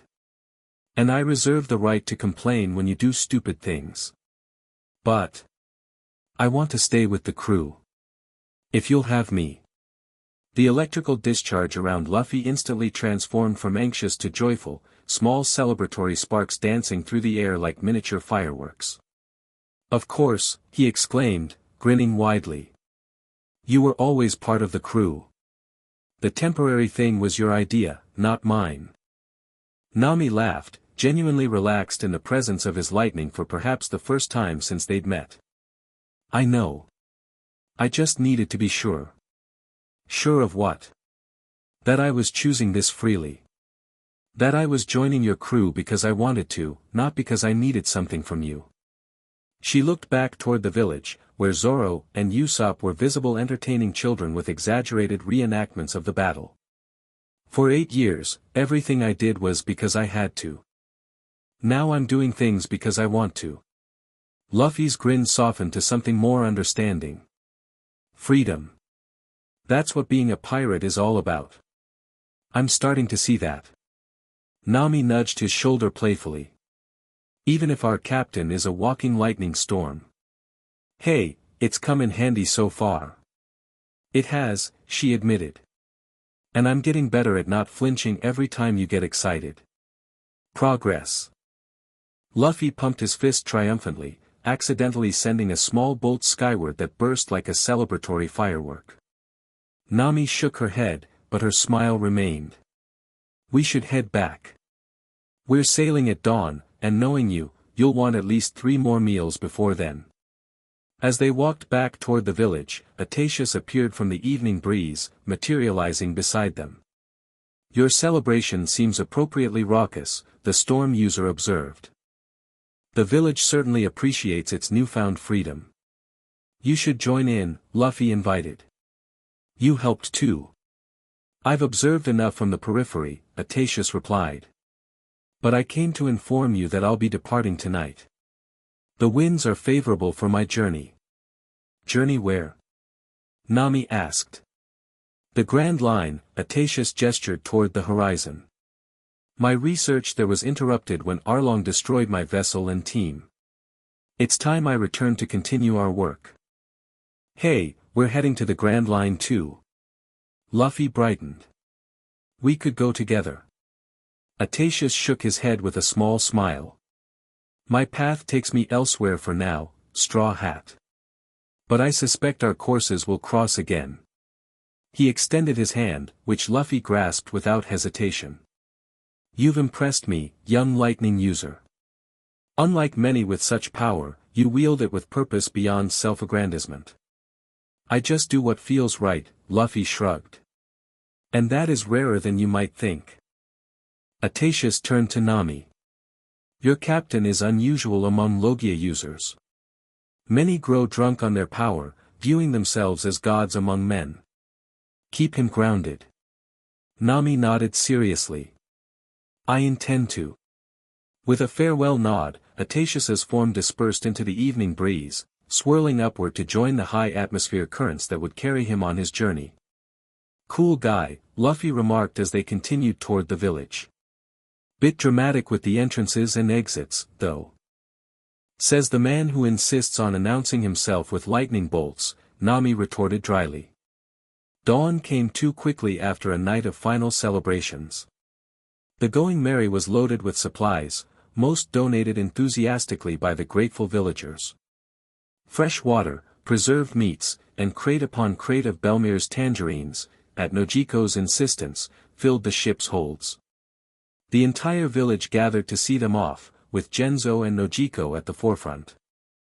Tearful goodbyes were exchanged, promises to return were made, and final gifts presented. Take care of her, Genzo told Luffy quietly, nodding toward Nami as she hugged her sister goodbye. She's been through enough. She's strong, Luffy replied with absolute confidence. But yeah, that's what crews do. As they prepared to cast off, a disturbance at the edge of the harbor drew their attention. Marine vessels, not the local patrol boats, but full warships, approached from the horizon. That's not Nezumi, Zoro observed, hand moving instinctively to his swords. Nami shaded her eyes, studying the approaching ships. Those are headquarters vessels. Not the response I expected from a corrupt local captain's report. Luffy leaned against the railing, seemingly unconcerned. Let's wait and see what they want. Maybe they're here to properly arrest Arlong's remaining crew. The lead warship drew alongside the dock, its imposing presence causing the villagers to back away nervously. From the deck, a gangplank extended, and a single figure descended. He was tall and broad-shouldered, dressed in a purple and white marine admiral's coat draped over a dark kimono. Most distinctively, he carried a shikamazu, a sword concealed within a cane, and wore dark glasses over apparently blind eyes. That can't be. Nami whispered, genuine alarm in her voice. That's Admiral Fujitora. An admiral? Usopp squeaked, ducking behind the mast. What's an admiral doing here? Luffy straightened, his casual posture giving way to alert interest. The gravity guy. I've heard of him. Fujitora approached the going merry with measured steps, his cane tapping rhythmically against the dock. Though blind, he moved with absolute confidence, stopping at the edge of the pier directly opposite Luffy. Monkey D. Luffy, the admiral's deep voice carried clearly across the short distance. I've come in response to some rather interesting reports. Already? Luffy raised an eyebrow. News travels fast. When it concerns a Logia user of your particular variety, yes. Fujitora tilted his head slightly, as though listening to something beyond normal hearing. The Goro Goro no Mi. One of the most destructive devil fruits in existence. Electricity crackled subtly around Luffy's body as he assessed the situation. You here to arrest me for beating up Arlong? Because he deserved it. Arlong's fate is of little concern to headquarters, Fujitora replied dismissively. Your emergence, however, has attracted significant attention. Particularly given the problematic history of your fruit's previous user. I'm not him, Luffy stated flatly. No, Fujitora agreed, surprising them. You appear to be quite different, based on witness accounts. Using such power to free rather than subjugate is noteworthy. A tense silence fell between them. The villagers watched nervously, while Zoro positioned himself strategically near Luffy, hands never straying far from his swords. "So what happens now?" Luffy finally asked. "You trying to recruit me as some kind of marine weapon?" "Because that's not happening." The faintest smile touched Fujitora's lips. The Navy's relationship with powerful devil fruit users is complex. Some serve within our ranks. Others are deemed too dangerous to remain free. He tapped his cane thoughtfully. "I've been tasked with making an assessment." "And what's your assessment?" Luffy's voice carried a challenging edge. "Incomplete," Fujitora answered candidly. "You freed a village from a tyrant the Marines failed to control. That speaks to your character. But power like yours requires constant vigilance, against both external threats and internal corruption." "Meaning?" "Meaning I will be watching your journey with interest, Straw Hat Luffy." Fujitora turned slightly, addressing the entire crew now. "All of you. The path you've chosen is fraught with challenges that test not just strength, but conviction. We can handle it," Luffy declared confidently. "Perhaps." Fujitora began walking back toward his ship. "For now, you're free to continue your voyage. Consider this a courtesy extended in recognition of your actions here." He paused, adding over his shoulder, "But know that others will come for you. The Goro Goro no Mi attracts attention from forces far more dangerous than a single admiral." "Let them come," Luffy replied simply. "I'm going to be king of the pirates. I expect challenges along the way." Though Fujitora's back was turned, another small smile briefly crossed his face. "Indeed." With that, he returned to his vessel, the gangplank withdrawn behind him. Within minutes, the marine warships were departing, leaving the harbor as quickly and unexpectedly as they had arrived. "That was, surprisingly anticlimactic," Usopp commented, cautiously emerging from his hiding place.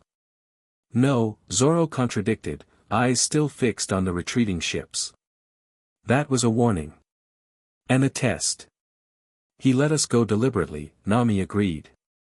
"He wanted to see Luffy in person, assess his temperament."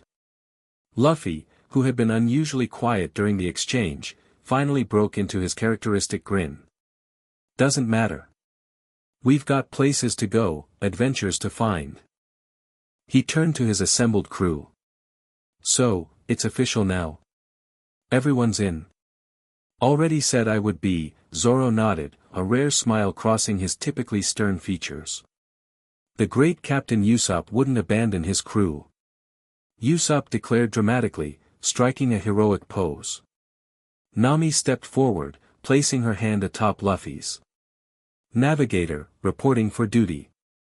The electrical discharge around Luffy intensified with joy, small sparks dancing harmlessly around their joined hands, a testament to his growing control. "Then set sail," he shouted, voice carrying across the harbor. "The Grand Line awaits." As the Going Merry pulled away from Kokoyashi village, the assembled villagers cheered and waved farewell to their unlikely saviors. Nami stood at the stern, watching her childhood home grow smaller on the horizon, tears of both sadness and liberation streaming down her face. Luffy joined her, maintaining a respectful distance. "You okay?" "Better than okay," she answered truthfully.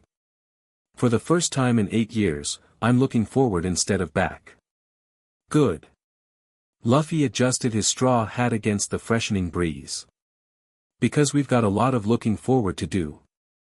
Far behind them, observing from the bridge of his flagship, Admiral Fujitora stood in contemplative silence.